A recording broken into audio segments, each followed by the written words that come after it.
Hello and welcome back to the Raspberry 8 podcast. Today I am joined by Chris Crossan. Chris is a Brazilian Jiu-Jitsu black belt under Eric Paulson. He is also one of the main catch wrestling guys in the UK. He has competed all over the world in catch wrestling, won many competitions, and now coaches catch wrestling. I've known of Chris for a very long time, and I had the pleasure of meeting him a couple of times in the past. Have wanted to sit down and hear his story, and was glad we were finally able to make that happen. I wasn't quite prepared for how crazy his story would be. It's a pretty mad one, but very, very fascinating, very interesting, and I think quite inspirational as well. I won't ruin it for you, but basically started out on the wrong path, and eventually through martial arts and a little bit of Jesus, he was able to get himself on the straight and narrow. So very, very interesting story. I hope you guys enjoy listening to it. Check it out. Chris, thank you very much for joining me on the podcast. Thank you. I've wanted to chat for you for a long time, so I'm glad we're finally able to, upon my travels, sit down and get it done. I'm really looking forward to it. Thank you very much for coming over, Dan. I appreciate it. No, my pleasure, my friend. I mean, the first question I'm going to ask you is, I mentioned to someone at a seminar a couple of days ago that I was coming to see you, and they said that you talked someone off a ledge recently. Yeah, that was a few weeks ago. It's happened 3 times. Really? It happened twice within 3 days. The first time we were at Empire in Manchester, I was with Amin Nazar. He competed. Then we're coming back, and then there's a kid. He's like on the edge of a bridge. He said he's going to jump. There's people around there. He's going to jump. He's in care. He's sick of his life. And I said to him, listen, I had a friend who did this. He didn't die. I said, but he's paralyzed from the waist down. Is that true? Don't do it. No, I just made it up off the top of my head. Then he was like, oh, no. So we got speaking to him, and we got him to come off. And then a couple of days later, I was with my wife, a brother, and a sister-in-law, and Richard spotted out the corner of his eye. He said, someone's by the river. So we went over, and this was a lady was going to jump in the river. We talked her down, and the police ended up coming. And then last week, or about 2 weeks ago, what happened was we were just putting the cage up, actually. I said, I'll go and grab some coffee. So I'm with my wife, Heidi. We're walking through the town, then everybody's looking up, and I'm like, what's going on? People have their phones out, as always. And there's a guy on top of the town hall. There was all of like scaffolding up. And he's like kicking off, shouting, he's drunk, he's swaying, he's saying that he's going to jump and whatnot. So I go over and I start talking to him. I'm shouting up. He could hardly hear because there's waterfalls on in the town. And the police come, and they made the sectioned it all off, but they left me inside. For some reason, as I was already talking to him, they left me inside. I think they thought that I knew him, but I'd never seen the kid before in my life. So anyway, we were there for about 90 minutes, ended up getting him to come down. He's like cuddling me, crying and all that. God love him. And he just had an argument where he'd been thrown out by his wife or something like that. But someone came past telling him to jump, and I was like, man, how bad's that? And there was like crowds of people there and whatnot. But he's contacted somebody to get in touch and say thank you, and I've invited him over. So hopefully, we work with a lot of people in here, you see, and the ministry's next door. We work with lots of people, so hopefully we can get him some help. Did you say that happened within 3 weeks? It happened within 3 days, the other two. And then that was like 2018, and this happened only a couple of weeks ago. But that happened within 3 days. I couldn't believe it. So you've spoken 3 people off a literal ledge. Yeah, crazy. I've never even seen that happen. Yeah. I mean, maybe that's just the universe putting you in the right place at the right time. Eh? And I can just, it seems I can think quickly and I know what to say to these people. Yeah. I mean, that's... telling them a friend of mine did this and he didn't die and he just got paralyzed is really, really smart to throw a little bit of hesitation into their brain. I hate all that suicide thing. When I was 3, 4, I found my mum slit her wrists and was like dying, so that was a terrible thing, and then she didn't die, praise God. But I hate that. I've had friends who've done it as well, so it's a terrible, terrible thing, isn't it? Life's precious, isn't it? So precious, and sadly, people get themselves in a state where they just throw it all away. And that's why I think what we do, martial arts and things, it's so good because it gives people a home. It can be, we have lots of kids in here who haven't got dads and whatnot, and they're all in here. It's like an extended family. So for me, that's what I'm happy about right now, is just trying to make a difference where I live. Absolutely. Man, we got deep really quick in that. Straight in the deep end. That was my fault. I apologize. But amazing stuff. Man, I wanted to talk about, I think you've got a really interesting story. Most of the people that I have on here, I'll start off by talking about how they got into martial arts. Yeah.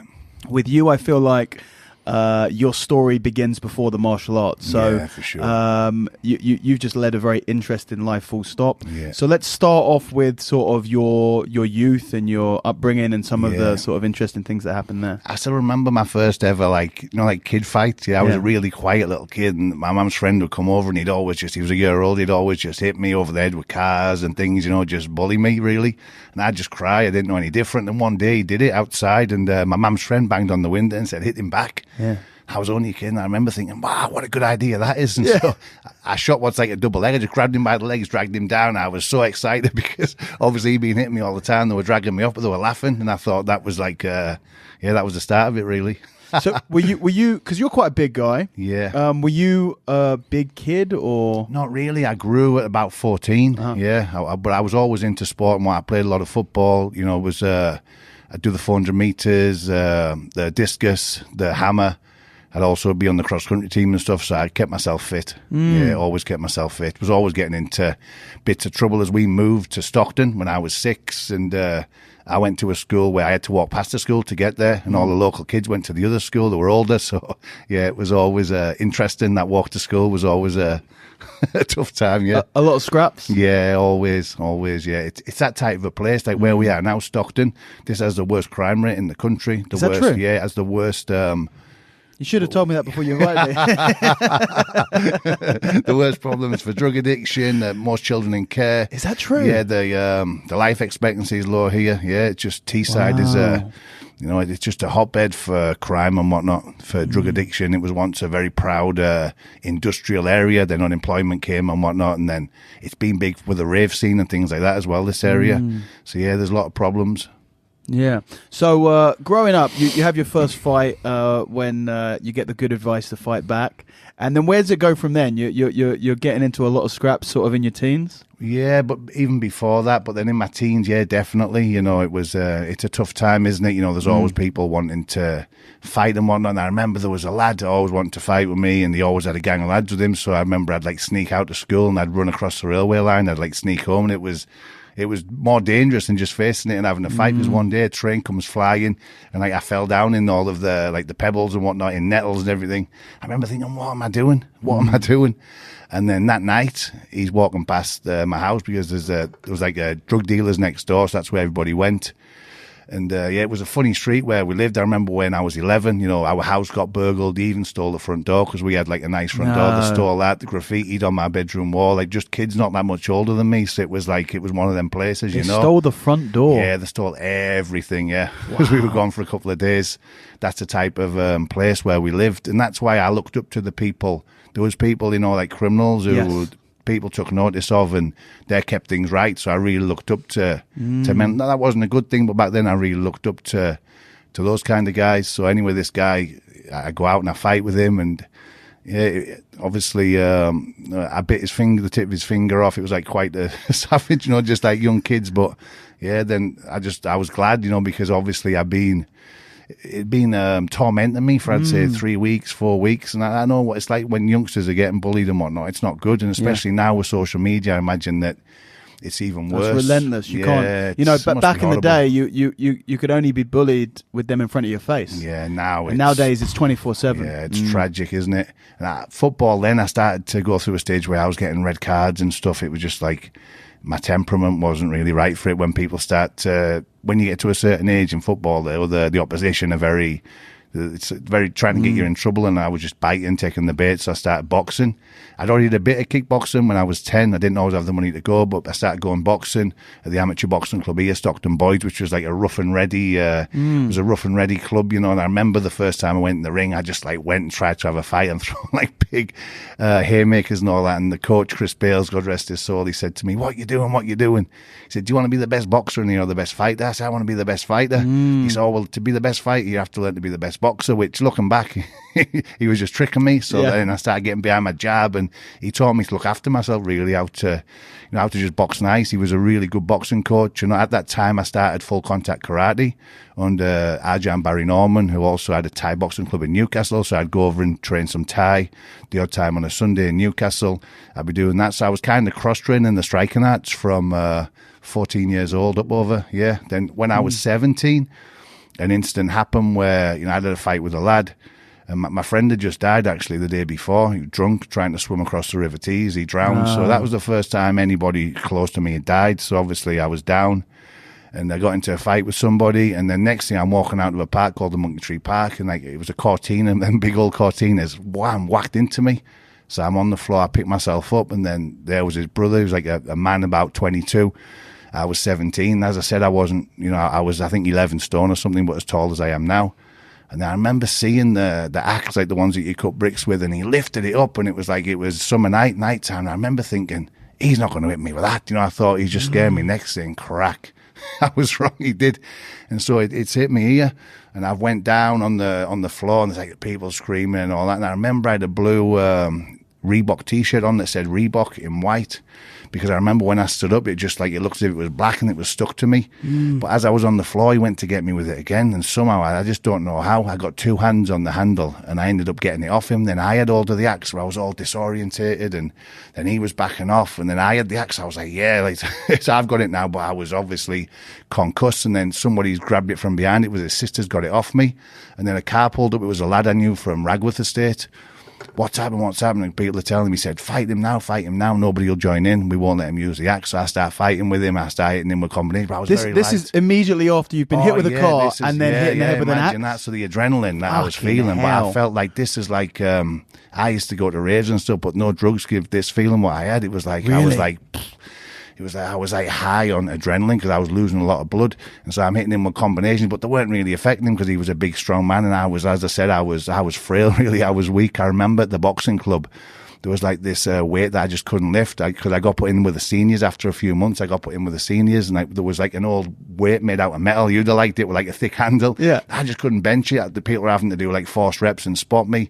I just wasn't. I wasn't strong at all, and so anyway, I get the ambulance comes, police come and all this and that, and they get me in the ambulance, and the police wanted me to press charge. Obviously, I'm chasing them, telling them that I don't want to talk to them, this, that, and the other. And I'm in the hospital. They put staples in. It was 2 weeks, I think. Yeah, it was 2 weeks, not 1, 2 weeks. The staples had to be in for, and they pulled them out, and it was painful when they pulled them out because the adrenaline had come by then. And then, lo and behold, what happens? I see him. The stitches come out. I see him drive past. There's only half a brick on the floor, so whoo, threw the brick at his car. And then I walk up the street, and he lived in the same street as me, well, his dad did. So then he comes screeching round, jumps out, and he's with another lad, I'm with another lad. And so we start fighting again. Somehow we end up I'm hitting him with jabs, just boxing him really. And he's like, he can't fight, but he's just a big fella, always messing about with car engines and stuff.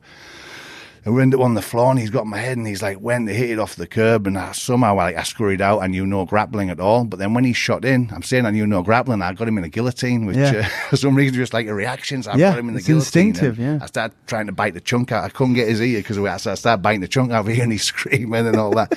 And then all the neighbours run up the street, what you doing? Stop. And the drag us apart. So then I remember thinking, I have to get stronger. I thought, I've got to put some weight on. So I become obsessed in weightlifting, watching all of the Dorian Yates stuff. I'd already read Education of a Bodybuilder by Arnold Schwarzenegger, and I started training like seriously, like as if I wanted to be Mr. Olympia or something. And that weight that I couldn't bench press within like a short space of time, I was upright rowing it for reps. I was whacking all types of gear into me. 18-year-old test. Stuff for horses, bulls, anything I could get. I was just like, wow, I was just totally, because I was afraid, to be honest. I think it was just pure fear, and I thought, I'm not going to get manhandled like that again. I'm not going to get overpowered. I became incredibly strong. Within a few years, I was benching 4.5 plates each side. Wow. In the future, I got to like benching 5 plates. And there was a guy, like a local powerlifter, 5 was plates, giving me 220 kilos. 220 kilos. He was giving me. I was eating a lot for that. I was eating like a great deal. So the guy that was giving me the advice, he was like a guy, like a powerful guy, that ran all this area.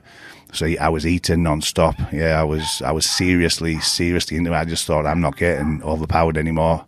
And that was really the start of it all. I think that was a pivotal moment, but then they say, I remember Jeff Thompson saying something he did from, I think, Nietzsche, be careful when you chase the dragon that you don't become the dragon. And I became the dragon. I was living a life that wasn't good. I was around the wrong people. I've had friends who've got life sentences and all that who I stepped back away from. And it's as if I was always not meant to live that life, Yeah, I mean, there's so much to dissect there in terms of the sort of psychology and the dynamics of what's going on. I mean, the first thing I picked up in what, you know, very early on in what you were saying was this idea of looking up to the powerful men in rundown areas. Those powerful men are criminals, they're drug dealers, they're gangsters, and I think it's something that is a real problem for a lot of people, and why positive role models. We need positive role models, because especially you know, if you're helpless and you don't feel like you're part of a community that can protect you, what do you want to do? You want to become part of a community that you can. And you look at the people that people are scared of, or the people that they're not going to fuck with, and they're gangsters and they're criminals and they're drug dealers and stuff. And I think that's why so many kids, we have a big problem. I'm sure it's up here as well, but in London, I mean, the big problem that we have there is all with gangs. Yeah. And obviously in the States, they have big gang problems as well. All countries have big gang problems. And I think that as martial arts instructors, it's one of the few roles that can, where, you know, it's down the straight and narrow, you're eating healthy, you're living a healthy lifestyle, you're doing positive stuff, but you still at the same time are seen as, you know, powerful, because you're able to fight, you're able to look after yourself, you carry yourself with confidence. And I think it's so important to have those sort of hubs in the community that are an alternative to young men, especially, to look for. Yeah, it's vital. That's why I'm big trying to push the wrestling, because you don't need an expensive gi or anything. Obviously, gis are expensive, you know, for youngsters who don't have any money. They can just come in. It doesn't matter if whatever they're wearing, a pair of shorts, they can train. A bit like what the boxing club was like for us. We didn't have anything. It was very cheap. He wouldn't charge us if we didn't have any money. You could go there with a pair of jeans on, it didn't matter. And I like that. And it's kind of what happened in Brazil with the jiu-jitsu and luta libre, That was just the street kids that didn't have anything, but they had a community of people who would help them out. I think that's super, super important, for sure. Because I did look up to the wrong people. Yeah. And then the other thing is that you were saying with like getting into weight training, you know, just hyper focused on being as big and strong as possible, but for a really interesting reason, which it was survival. I just thought the strongest was the toughest. I thought they have weight divisions for a reason. You know, that was my mindset. And if you're living a lifestyle where you are getting into a lot of street fights, the reality is that being bigger and stronger is going to be, it could save your life, huge advantage, And round here, there was fighter men, the Northeast, the funny thing, it was like in Manchester and stuff, it'd be more of gangland with guns, whereas here, the fighter men would fight, you know, and there was like notorious people, and the door agencies were ran by people who were serious people. Like Eddie Elwood ran a lot of the doors through here. He was like, I think 5 times Mr. Universe, had boxed for England, and there was David Garside over in Hartlepool. He was like ex-professional heavyweight boxer. Marty Mandeville was here, European champion kickboxer, big mountain of a man. And like when you get a bit further, Sunderland, like Ian Freeman, who was in the UFC, it was like these were the guy up in Newcastle, Jeff. He'd been to Japan, living out there doing judo. They were kind of like super, super serious. That was like the generation above me. So as a youngster, you're looking up to all these type men, thinking, "Wow, this is like." That's what you try. You want to be able to look after yourself, like those guys who people respect, and you know, people aren't going and burgling their mum's houses and kicking the doors in and whatnot, you know. And I did do a lot of good. Don't get me wrong. Where I lived, people weren't burgling anymore. Things were good, really. But that way of living's just, you know, it's not right. So that's in your early 20s? Yeah, in my late teens, early 20s. Got right into. Still boxed a little bit, but didn't box from 18, but still would hit the bag and spar and whatnot. Obviously, I was like 18 stone 9 or something, put a lot of size on. What's that, 118 kilo, is it 119? Big. Yeah. And I was low body fat, I was a young lad. And then... it's the concept, because when you said you like was smashing the gym, I'm like, you got those newbie gains, you know, and then you've got newbie gains plus test... EQ, Deca, all stuff together.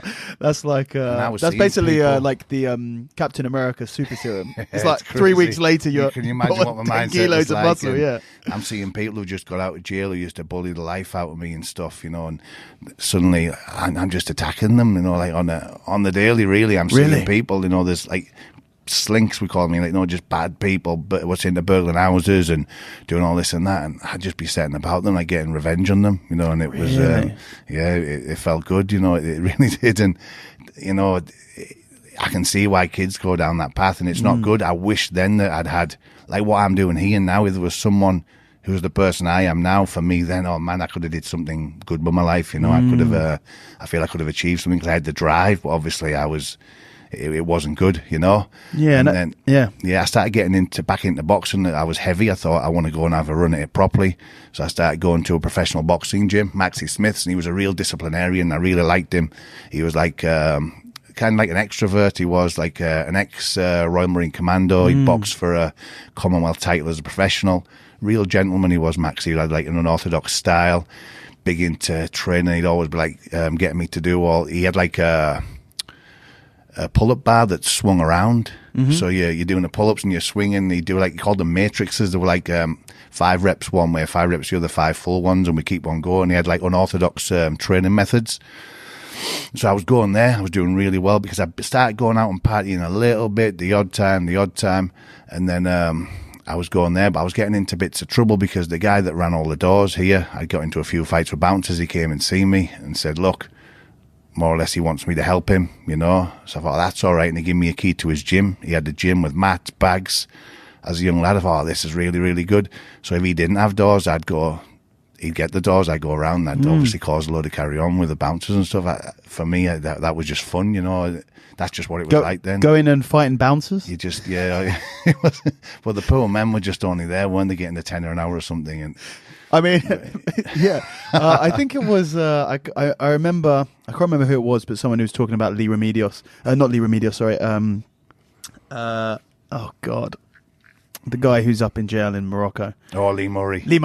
And how Lee Murray would go and just fill in these bouncers. And I'm like, you got to be another level of mad to be attacking the guardian, you know, the toughest people that they put on the door to be able to handle everyone else. A lot of them were bullies as well. I knew that they were, you know, so I was happy to go and to do that, you know. I was happy to go and do that. And then people tried to get me into grappling because the guy that ran all the doors, he ended up getting shot, and that's how I got into door work. I went to help out and whatnot. I ended up running the company for him. He got shot in a dispute over the doors.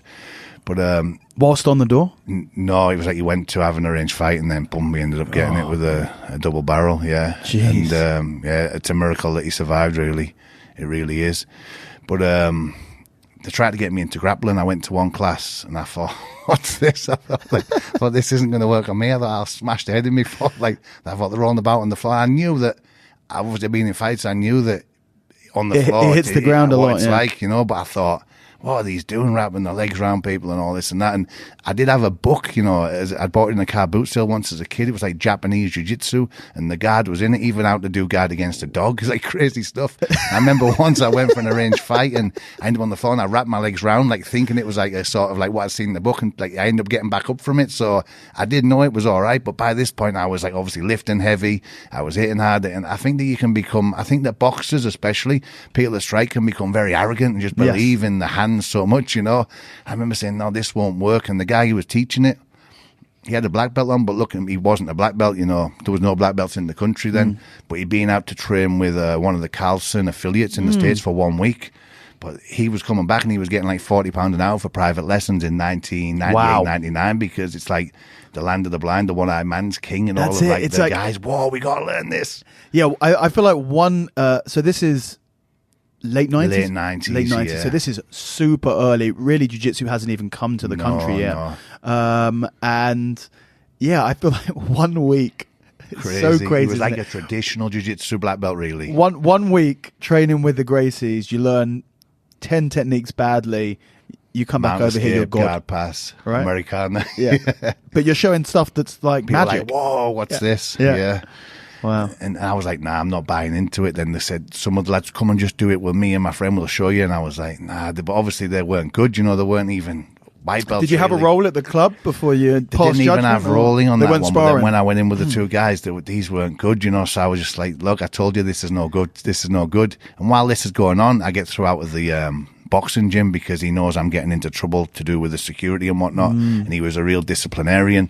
And at this point, I had a court case coming up where I got into a fight. A man came round to my place, and I only threw one punch, but you know, it brought fractured his jaw, his cheekbone, his eye socket. It was quite a bad fall, and then he went to the police, I was surprised by it. He was a criminal, and then his cousin was like a serious kind of guy who ran doors and stuff, and he got in touch, and then I'd arranged to go and meet this guy, and then the police arrested me that day. So I was like, man, these are like batting for both teams. What are they? Are the fighting men or are the squealers?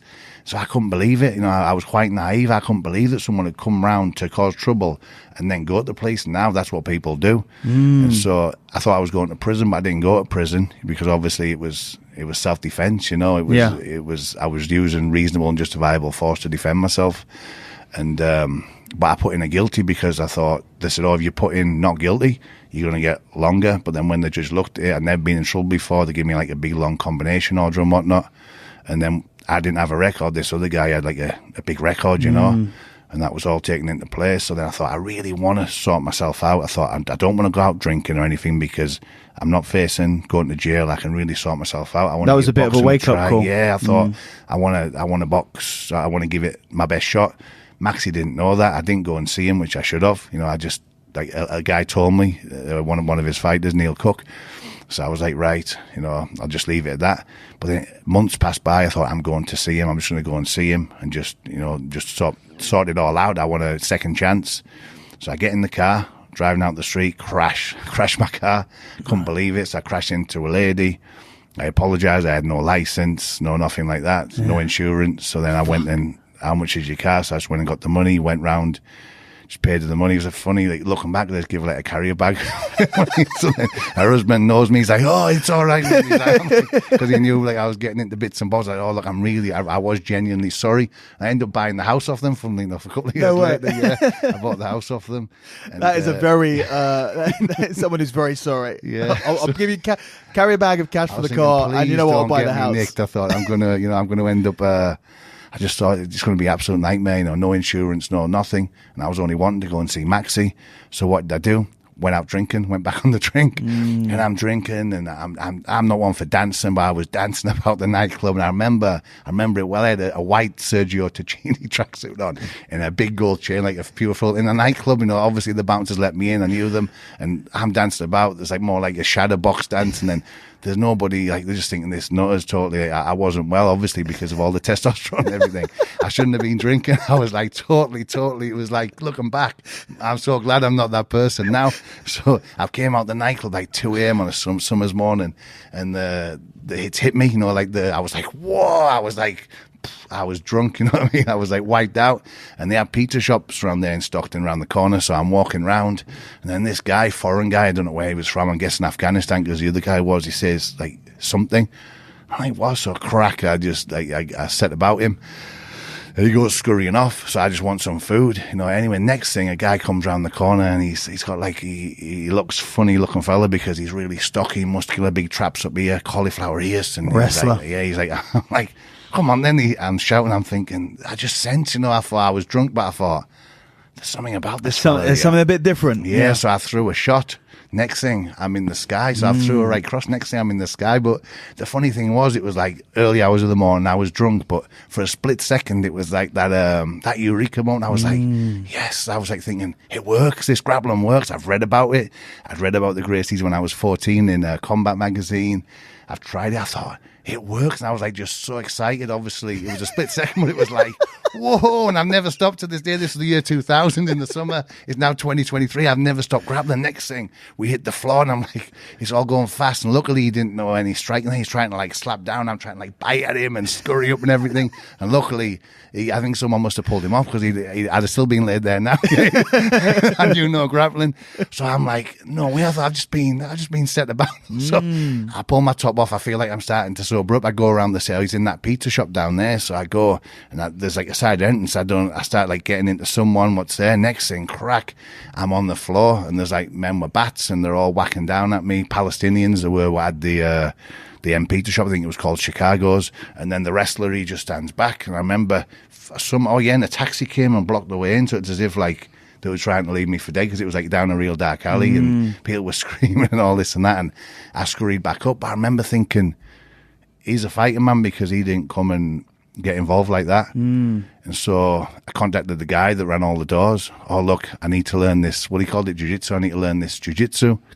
And was it jiu-jitsu? Marty called it jiu-jitsu because the guy that was teaching had been out to America. He called it jiu-jitsu. And so Marty was training what he called, it was jiu-jitsu, but like they wore wrestling boots and wore gis. It was just like, really? Yeah, it was like just something else. You know, that I think we knew about 7 moves for the first 2 years. Yeah. And I said, I need to learn how to fight with the wrestler. He's like, wrestling shit, no problem. I'm going to teach you jiu-jitsu. I went and learned how to do a sprawl on the guillotine. That's all you need, sir. So I thought, all right, that's it now. So I goes back to the pizza shop. This is like, that was the Thursday that happened, and I went. I was hungover on the Friday, and I couldn't imagine. I went and trained on the Saturday, and I went straight round. Boom, boom, boom. Wait, on the where's Saturday? The wrestler? Yeah, on the Saturday. Yeah, where's the wrestler? Wait, I'm ready. I've had one lesson. I'm ready. So on the Thursday, you've gone out. Yeah, you chucked him in the sky. You got beaten up by the wrestler Thursday, or like early hours of Friday. Yeah, Friday's a write off. Yeah. Saturday, you learn how to sprawl. Yeah. Saturday evening, you're fighting the rest. I tried going. The man had been hitting me with a bat, but he was like probably as old as I know. I thought, old man, you know. But wait, you've been properly You're too old. You've been properly filled in on oh yeah, I've been Thursday set about evening. concussed, obviously, but didn't really know what concussion was. It was just what I was used to from boxing. You know, But like, you were just recovering. Oh, definitely. Yeah, I shouldn't have been. I shouldn't have been going to have a fight because when you get stopped in boxing as amateur, I think it's 28 days. You're not allowed to do anything. And so I go around, and then his son comes out, and they're he'll fight. So we arranged a fight at the back of there's a gym called Natural Progression. It was the Monday that we had the fight. It was Monday it was 6 o'clock. I remember it was 6 o'clock on the Monday around the car park. It was meant to be he brings 2 people, and 2 people go with me. And I remember there was a weightlifting gym out the back. Paul Epstein, he was a real character. I loved him. He was the coach. He was like a bit of a kind of like a gangster, like a fixer. You know, he knew everybody. He was like a cool old guy in the bodybuilding, like always pristine. He was, he was like a cool dude. And he rang me when I was going around. He said, "Oh, it's Paul." He's like, "Come and meet me. I'd like to give you a complimentary red kick." He said, "No, like an energy drink."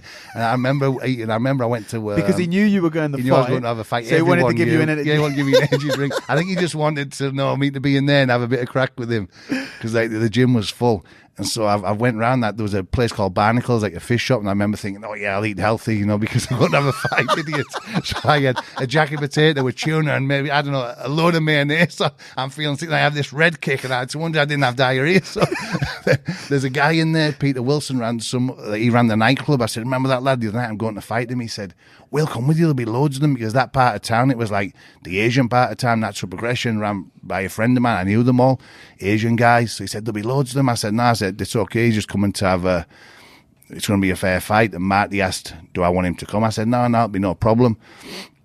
So it's probably good that I went with 2 people because I went round there and bit by bit more and more people are coming, like Isuzu troopers with the motors then, just full of like local like gangster types, Asian criminals and whatnot. And so I'm in there and he was late. He took ages to come, and honestly it was like, I felt like I was waiting for a year, even though that feeling. Mind games, yeah.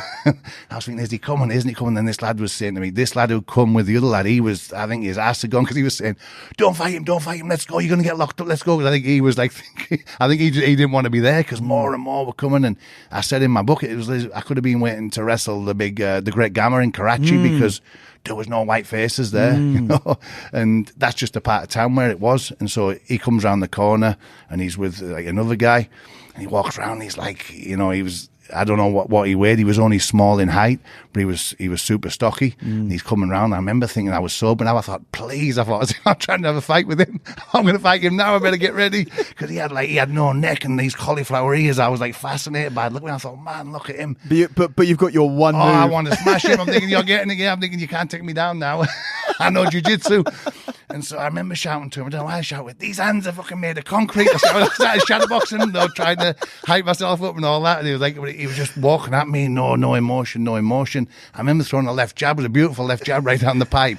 And it stopped him as he's coming forward. But I didn't follow up with the right hand, because Marty said, keep your hips back, he's going to shoot in. Yeah. I've often wished I'd threw him. Well, not now, I really like this fella, but I should have maybe just chanced it and threw the right cross. But he's come running in. I've obviously sprawled. I wanted the guillotine, but it's hard to guillotine a man with no neck. I could have done one of your seminars, but you're only a kid then. So I'm like, why isn't this choke working? Why isn't this guillotine working? And we're walking about and trying to bite up at him, and there's blood coming off where I hit him with a shot. And it was nothing happened, to be honest, but I didn't get took down, so I was really, really happy. We started hearing police sirens and whatnot. And there's people, the police are coming. We break up, and the police come, obviously. They know me. They grab me straight away. Yeah. We're going to have to arrest you if this man presses charges. I went, what man? The man there, he's got, I had blood on my top. there's blood on your top if this man press charges, and he's shouting, I don't understand. You know, he's like brand new in this country. And then they said, why is the blood on you? And I said, I was on a running machine up the gym. I said, that fool there's press stop. I said, I've smashed my face. And then like that. I said, didn't you? And this man's like, oh, yeah. Well, they knew what had happened, but it wasn't like we were harming anybody because we were around the corner, you know. And then I remember just thinking the wrestler. I was just thinking of him as the wrestler. And then I went round back to the gym. Marty rang me, come and see me, son. What happened? Why didn't you get the guillotine? Then he goes in the changing room. He says, look, you should have done this. And so he gets me in the guillotine, does like a summergish and flips me from the top to go down. And he's like, I'm like, oh, just already had been filled in my bats. Went and had another fight. And now this big madman is showing me all these mad moves in the change room while people are getting showered thinking, oh, what are these nutters doing? And so then I thought, oh, this is good. I'm just going to train with Marty. I'm going to keep learning this jiu-jitsu. Went and trained with Marty 2 days after. He wanted to spar, and it was like boxing. So I thought, this is okay, because obviously I've been doing a lot of boxing leading up to this, and I was holding my own. I was doing all right. So he starts bringing kicks in, and obviously I'd grown up with striking. So I'm thinking, oh, this is okay. So I start whacking back the kicks, round kicks, everything. Next thing he starts taking me, I didn't have a clue what's going on, so he's just like getting me. He loved that guillotine, some geese flying me through the sky and whatnot. So it was a good sparring session. We were doing many, many rounds, and the guy that owned it was like just a lockup. It wasn't even a real gym. It belonged to the guy that owned all the shops. And he came in, and like we were full of blood and whatnot. And then as I'm going home, I started to. It happened to me before after sparring. You know, it's like as if you got a migraine. Yeah, I thought I've got a migraine. But then I started to be sick. Went to the hospital in the middle of the night. There's nothing wrong with you. Then the pain was really, really bad. Went back the day after, like, oh no, it was. I had a bleed the size of a tennis ball in my head. So the bleed might have started even off the bats, but it's just like the non-stop thing. Oh yeah, but I failed to mention in between the fights and then going sparring with Marty, I went out on the sesh, you know. So then. The best of pure. That's some fucking weekend. Yeah, straight up. So it's a wonder I didn't end up dead. You know what I mean? But that's a lot. I've never partied since then, and I've been drunk since that was the last time. I thought it nearly killed me. You know? Wow. And so how long ago? So that was you were in your early 20s. That was the year 2000. I think I'd have been 22. Yeah. And you've never drunk? You've never drunk, or I've had like. A couple of times I'd have like one just so that I know that I can. You know, I'll have a Guinness on St. Patrick's Day, or after a match I'll have a Guinness, or I'll have like I'll have a little bit of red wine just for like when we have on a Friday when we have but you know, I don't get drunk anymore. Wow. Yeah. So really, that was a big. That saved me. Yeah, that saved me. And then Marty, before the shooting, he come off his motorbike. He had pots on. I seen him, and he said, "Look, when these pots come off and when you're better," he said, I remember his words, "I'm going to teach you jiu-jitsu and turn you into a dangerous piece of machinery," he said. And I was thinking, oh yeah, he's going to train me. Right? He's going to train me. Yeah, and I'd lost so much weight. Honestly, like I looked like Tom Hanks in Philadelphia. You know, like when he had the AIDS, I was totally done in because obviously nearly died. And when I was in that hospital, I remember they put me in this room. My family are coming in. They're thinking they're saying goodbye to me. They're coming in. I had a son, little baby son, and my brother. I'm thinking, please. I just thought, yeah, this is. I sort of thought I'm going to die young anyway. That was my mindset. How long were you in the hospital for? I was in hospital for 3 weeks. No way. Yeah. Came out once and went back in. Caught staphylococcus while I was in there. That was bad. It was just an absolute nightmare. They lost me in the hospital at one point as well. Yeah, they lost me in the hospital. I remember, like, my friend was there, and I just went, and then I was in like total peace. It was like whiter than white, and it was like an escalator, but it wasn't an escalator. I was going up like an escalator, and my granddad was there in the ladder where I used to go to school with. I was just like drifting up like that, drifting up, just felt totally chill, and I just went like, pfft. I just shot myself back out, and then they had all these things on me. The doctors looked terrified, and then he'd gone and got my mother, which is like, that's a decent drive. I don't know how long I was. Yeah, it was crazy times, crazy times, and yeah, I remember thinking I would really like to sort myself out. You know, after all this, I just want to train and do good. But I was around the wrong people. Straight away, I was back going and collecting debts, and because I had to get money, you know, doing the odd, getting into bits and bobs. But I just thought I really, really want to change. But then something happened, an incident with somebody else, and I went on the run. So I was in Tenerife. I was on the run because I thought I was going to get nicked and whatnot.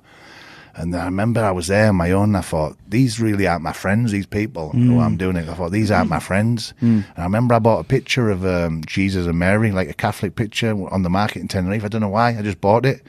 And then I met a guy there who I knew, who was an ex-armed robber and all that, criminal and whatnot. But I told him, I said, I bought a picture of Jesus and Mary, and he knew everything about the Bible for some reason because his ex-wife's dad was like some sort of pastor or something. And I started praying. I said, God, I want to change. So I came back. This had been, I think, 2001, maybe. Yeah, 2001.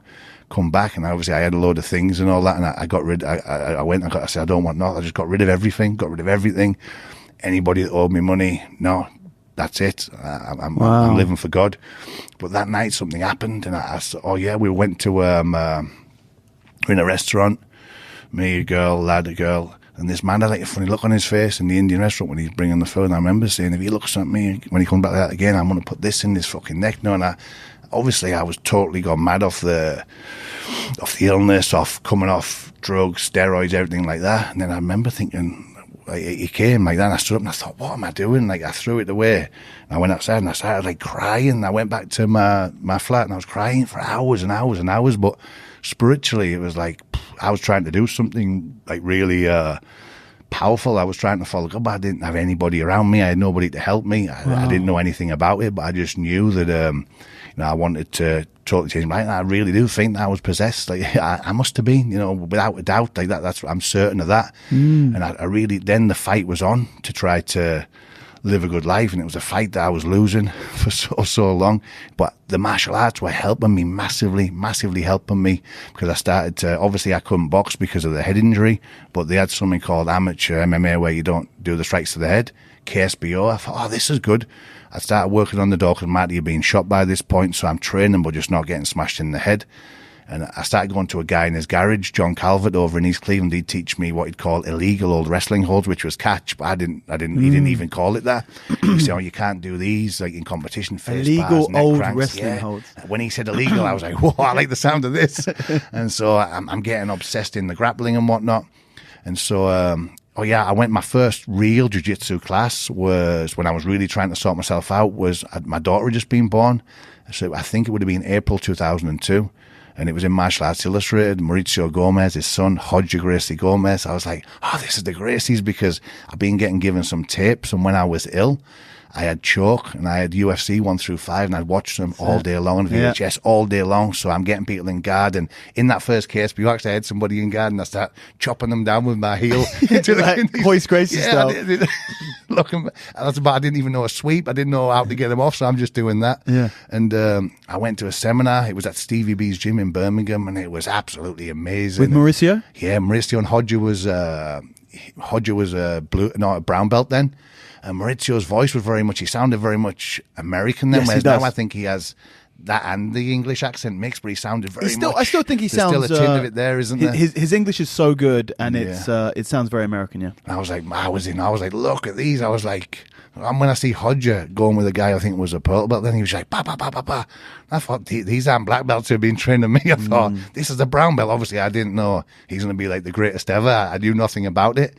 And I couldn't get any of the techniques right. Nothing. And every time in the end, Hodger would just smile. And after every time Mauricio teaches the move, he'd come over to us and he'd help us. He was like really, really cool with us. And at the end, we get to roll. So I had like 3 rolls with people. I thought, this is amazing. I nearly got my arm broke off of a skinny little kid called Arif. He was called, not Asif, from the Gracie Baja in Birmingham.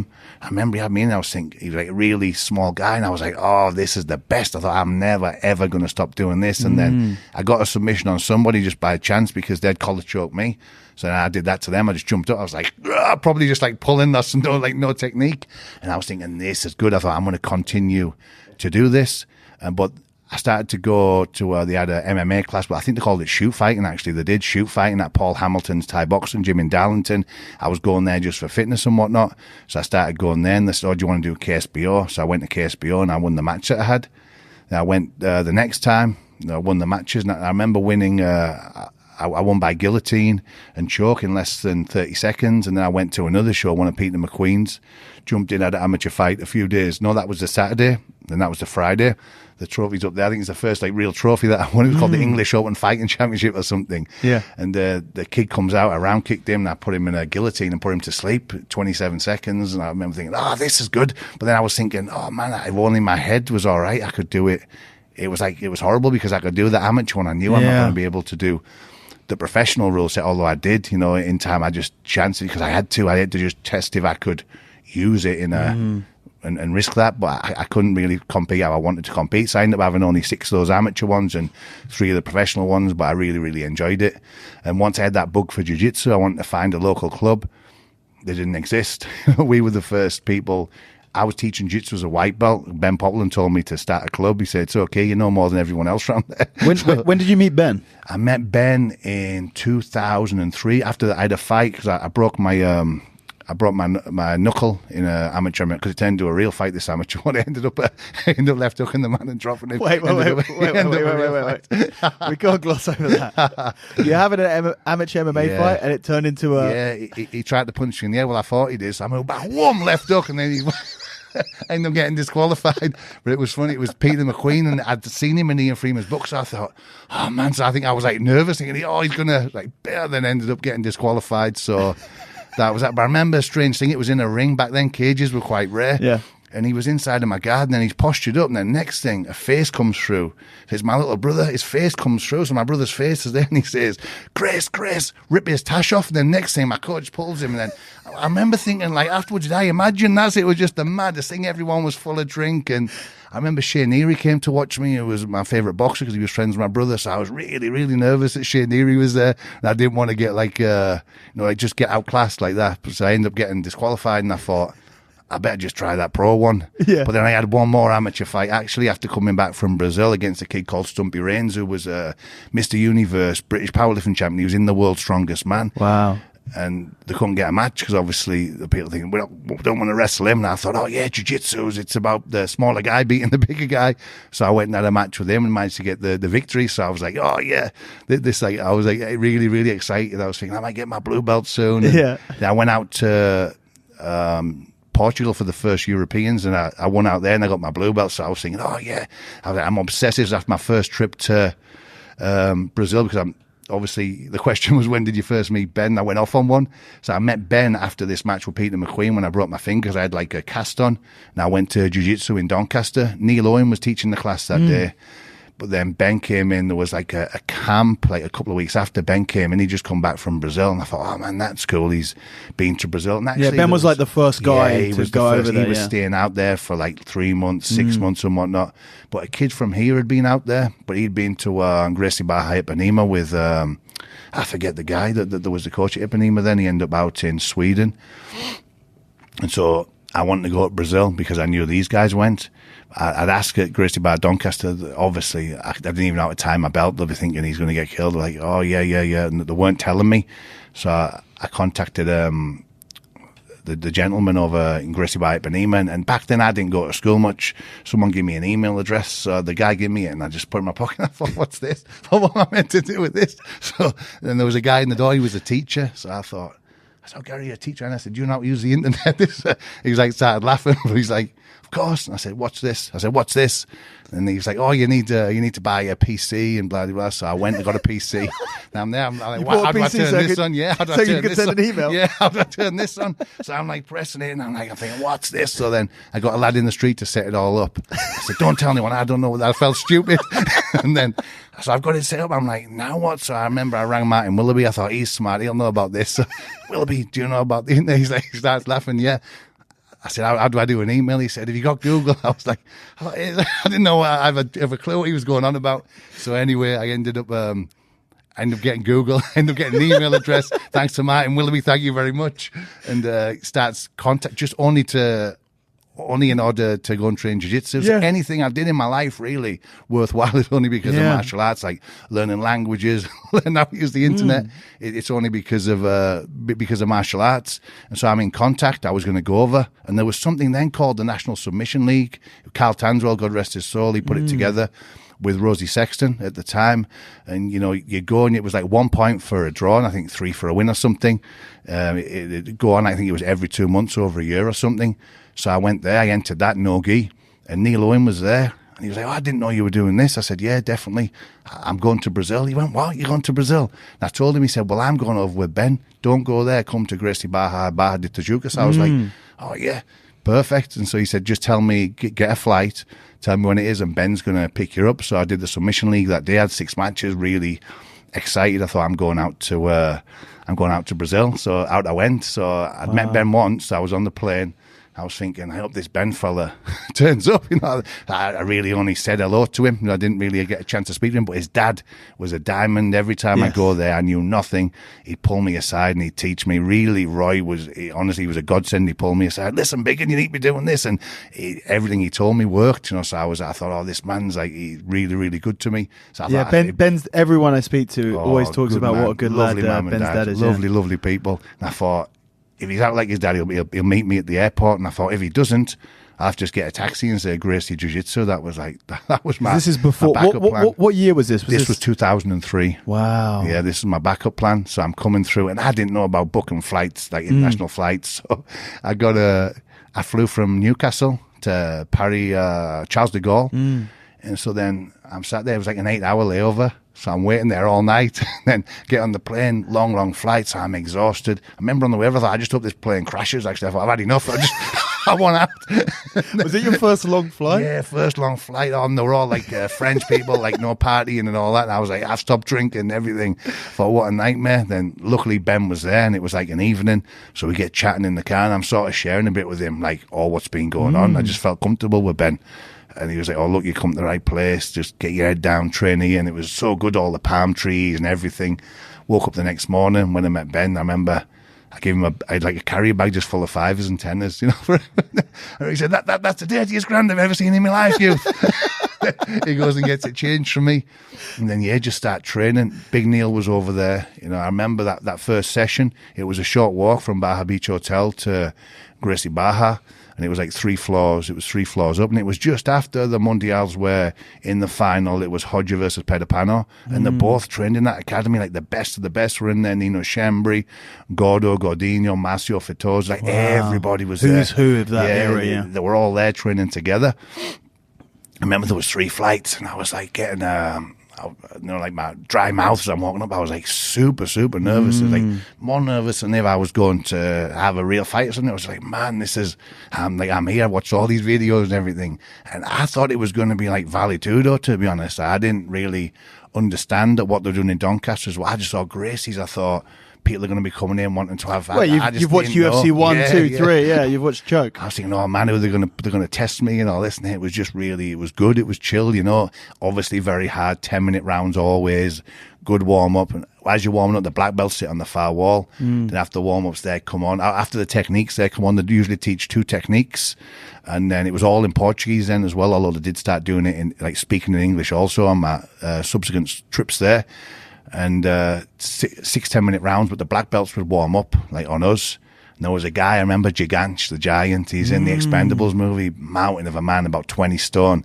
I get put with him non-stop and get killed. And then he'd have me in the try to go to tap, he'd go, no. I'm like, and he just then, I'm like, just everything, just absolutely torturing, I think, just like testing you. And obviously, the gringo, the foreigner, all this. Especially a big guy. Yeah, they're just thinking, let's smash him. But it was good, it was really, really good. I wouldn't have changed it for the world, but I thought, I need like more than this. And I really like Gordo, and when I'm watching everybody, I like Gordo, and I like the way his jiu-jitsu was very, very good. And I thought, just by the look of him, I thought, he's a fighting man, I thought he pulled somebody's head off, this man. And so then I started getting private lessons of Gordo every day, which back then I think it was like 1 to 8 for the exchange rate. So I think it was 1 to 8. Yeah, I think it was like, I think it was 50 Hiash or something like that. It was, or 1 to 4. I can't know. Maybe it's 1 to 8. It was crazy. Because like, I remember, live like a king. Yeah, I remember when I went out there in 2008, and was it still good then? It was 1 to 3. 1 to 3. But yeah. I remember when my coach Nick went in 2006, it was like 1 to 5. So maybe it was 1 to 5 when I was think it there. might have been whatever it was good. Fucking cheap. Yeah. I think it was like £15 English for private with Gordo every morning. Insane. So I get the private with Gordo, and back then it was like secretly people would say, hey, don't be letting them watch. It was crazy. I was like, I don't care, because it was before YouTube, and there was onthemat.com then, but that was like, if you got given details, well, that was like the holy grail if you knew about onthemat.com. Yep. And there's tiny little instructionals, and you had to load them up. It was like people wanting to learn. So getting the information then was like quite a task. So then I'd do the morning class, and I'd go back and I'd do the evening class, which was like super, super tough. What you class as a competition class now, I guess. And then I realized that Carlos Lemos Jr., Chico Hager, he also had a class after that, So sometimes I'd do that class, sometimes I'd mix it up, because Hager, I really loved the way that he coached. He was really, really good. And again, he was world champion. I really enjoyed the way he taught classes. And whenever I compete, he'd always seem to be there. And having him as the coach, it was like a cheat code, because really I was just doing what he told me. So it was like a huge, huge advantage. So I become obsessed in jiu-jitsu, and I felt at ease. I felt at peace, because there was a lot going on. Obviously, I'm a young lad. I ended up in charge of all of these doors and whatnot. And while Marty was in hospital, there was people coming from other cities, and it was a lucrative thing. So we were having to. It was a stressful thing. Looking back, it was super, super stressful, to be honest. And there I was just Chris. Nobody knew about anything. It was just good. I just loved being a white belt. I just loved being in the bottom of that room. Didn't have to try nothing to prove, no name to hold. Nice. Yeah. Honestly, Dan, it was the best, because I had people would know me by a different name here. Then I never heard that name. It was just Chris. I thought, this is nice. This is like and I felt what now I know is the Holy Spirit. Like in Hebrew, in Aramaic, it's the Choda Kodash. It's the Holy Wind. I felt that, but obviously a lot of Brazilians are full-on followers of God. They say, "Fica com Deus." No, it's like it's a big thing, part of the culture. They thank Jesus. Like it's a lovely, lovely culture that they have. And I felt total peace. And then when I came back, I went back out there again. I came back, went back out there again, did the Europeans, went back. And then when I came back when I was there at that trip, I remember that, I remember hearing that Rick Young didn't compete on a Sunday because he goes to church. And I was like, wow, this is so good. Yeah. And Rick Young was like a hero to me. I'd grown up reading those magazines. And when I was going through tough times, looking back, I think I had PTSD from that life that I was post-traumatic stress. Because I would not be surprised. I don't think I've ever thought about that until now, but I was just wanting normality. And I was like, oh man, this was an opportunity for me, And I'd read, back then it was before, I just learned to use the internet, so I wasn't on there much. And I just read and reread these articles, and I was obsessed in men like Rick Young, Eric Paulson, Danny Inosanto, all these guys that I was reading about. I thought, man, that's good. And I thought, I've tried to follow God. I say prayers, but I don't really know what I'm doing. Going to church for me was, I just felt really uncomfortable. And then I got friends with Legato, started to train privately with Legato. We actually brought him over for his first trip on my second trip, 2000, and I think it was 2004 or 5. I can't remember. You met him out in Brazil. Yeah, and when I first went, he was a brown belt, and he was a good brown belt, obviously, And then when I went out to the Europeans, he won it at black belt, the first Europeans. And his game was really, really good, because it just, so nice. The way he's playing the guard and everything. I loved it. And I got friends with Jose Loza, who was his top student, a Mexican. He was a character. He was living out in Brazil. He turned up in Brazil with just a gi around his neck and his belt. And they called him Josinha, which was the name of a favela, because he smelt that bad, because he didn't wash much. And he'd eat once a day in the all-you-can-eat. When it was cheap, he was like a snake. He'd just eat once a day. And he just loved jiu-jitsu. He was obsessed in jiu-jitsu. And so I ended up bringing Jose back with me actually after the second trip, which was good because I got to train with him. No, he came a couple of months after, and I remember him saying, wow, your game's evolved in 2 months, because when you're out in a place like that, anything new you learn, and you're not going to get it off against those guys. Yeah.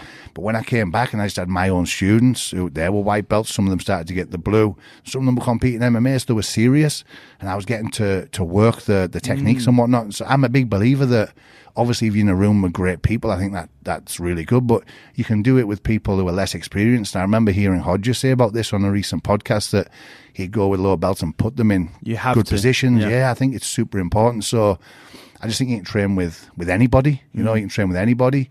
And when Legato came, we brought Legato over, did a seminar tour and whatnot. That was really good. And then I was going to do something.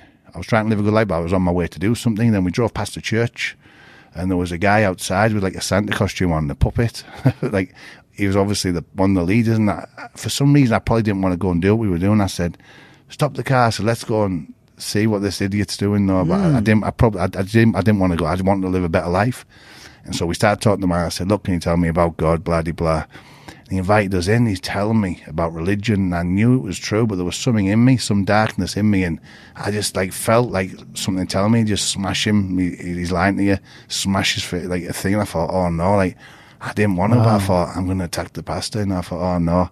Like, this is the type of mindset that I was in. So I remember thinking, oh, no.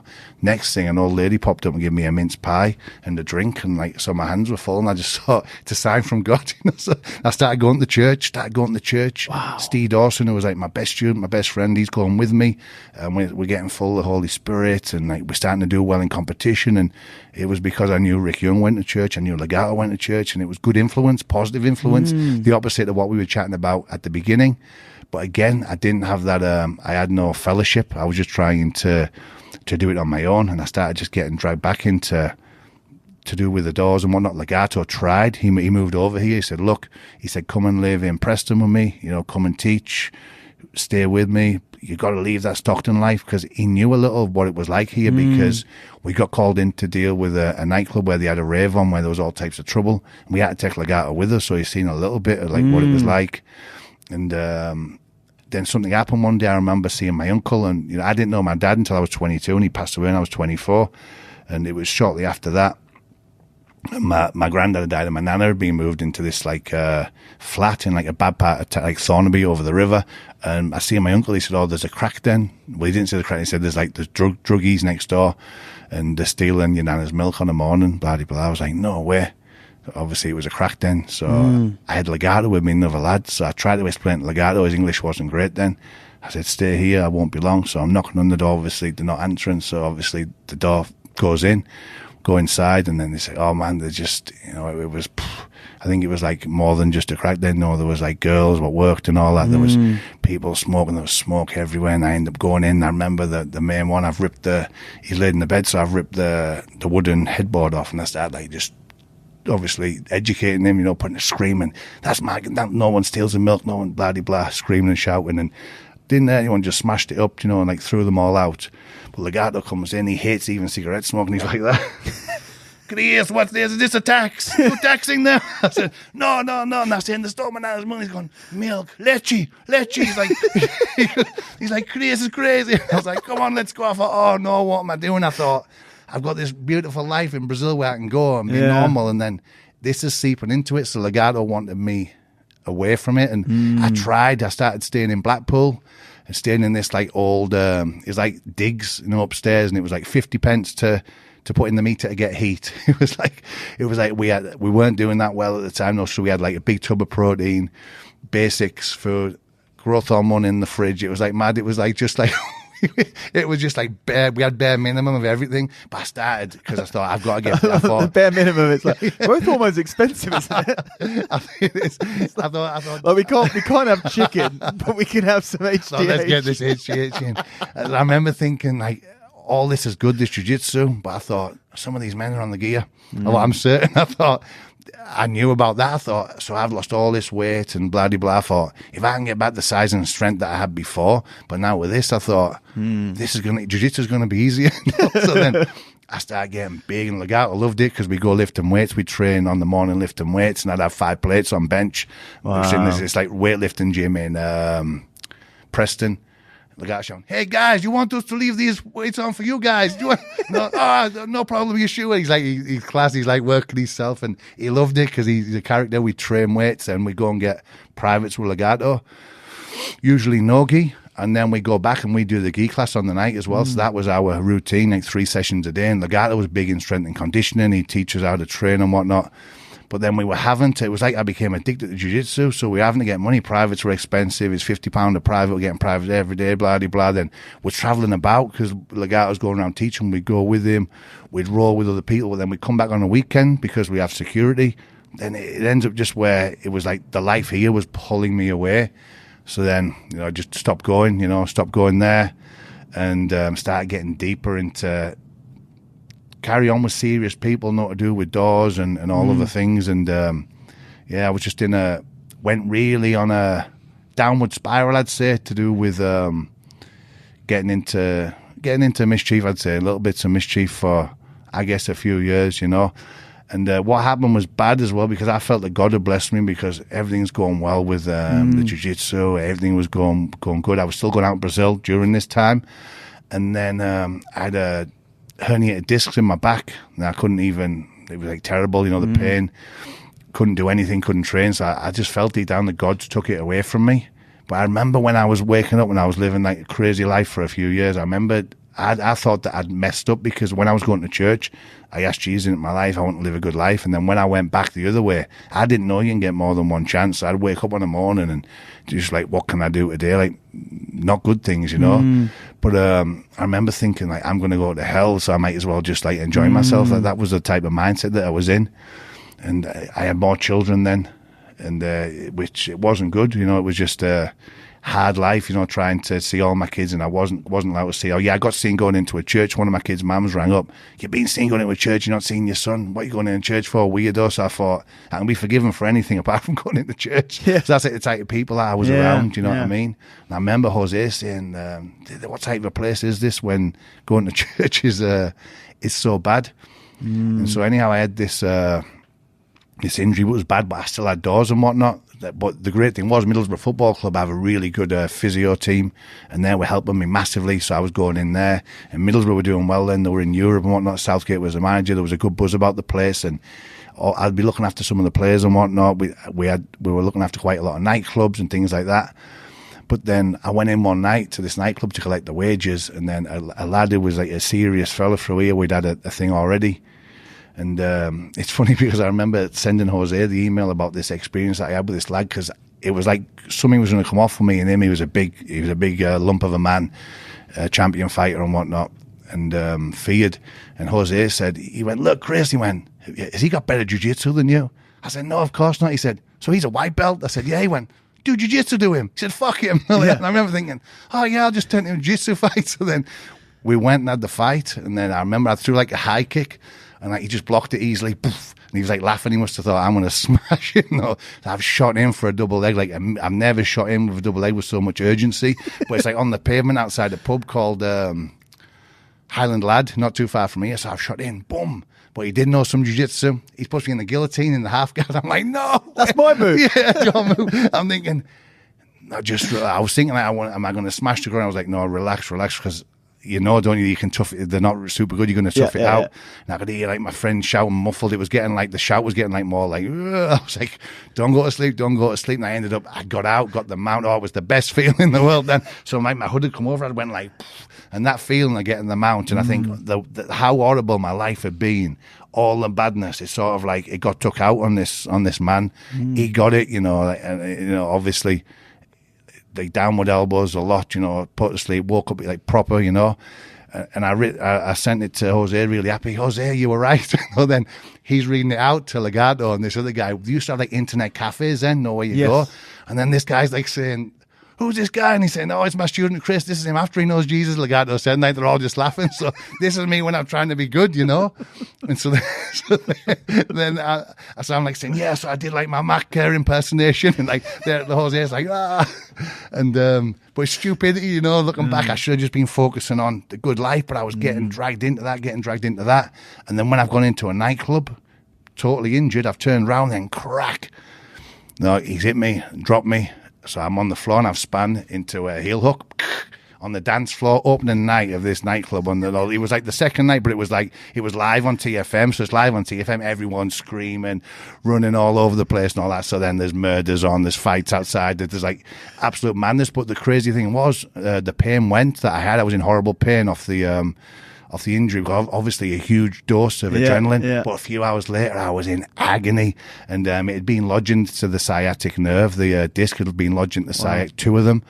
So I went to the hospital, and the guy, the Dutch doctor, he said, you'll never train again. I remember him saying that, you'll never train again. I remember thinking, I fucking will. You know, and then I did train again, but those guys at Middlesbrough Football Club totally looked after me. I remember after that incident going in there, and Southgate was the manager, and I'm going in with a broken nose and black eye. He's like, oh, have you been doing your fighting? He's like, shadowboxing, and he's thinking he's been sparring. And I'm like, oh, yeah. I'm thinking, just get the coaches know, obviously, the physios know, Nick Allenby and Chris Mosley, thank you very much.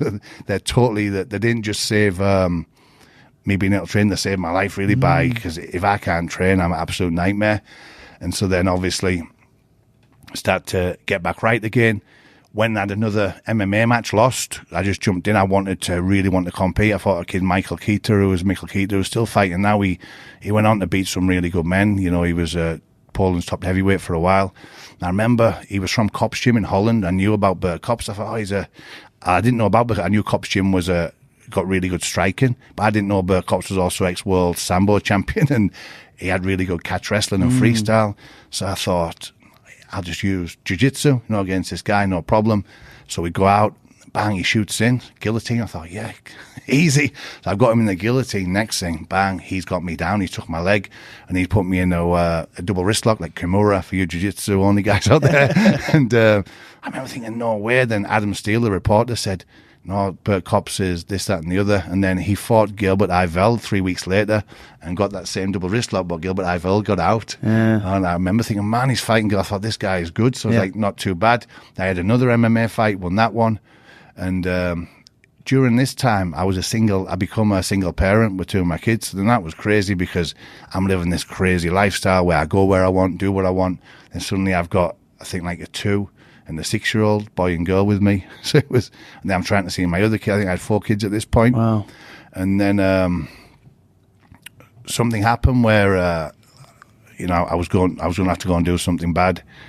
Something happened, and then I've got my son with me. I'm thinking, I'm going to have to get in mind. And it was just that life, security and all that. But not now. I think it's really, it seems as if it's really, the police have done a good job. Everything's seriously licensed and whatnot. But then it was just like, especially around here, it was just the underworld, really. And then I remember I went round, seen somebody, and he said, I've got a book for you. And a good friend of mine, Matt Howard, he was in prison at the time, and he was doing really well. I was coaching Matt. I think he was 9-0 at this point.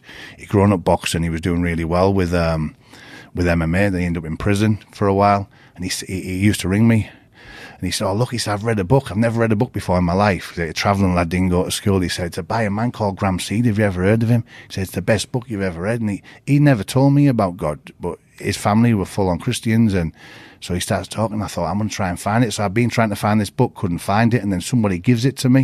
He said, Graham sent this to you because he was he was in all the jails, Graham. And he was in like a jail around here where people were on, it was like a Cat D, where people are due to get it, or they come out on a weekend and whatnot. So then a lad got it out for me.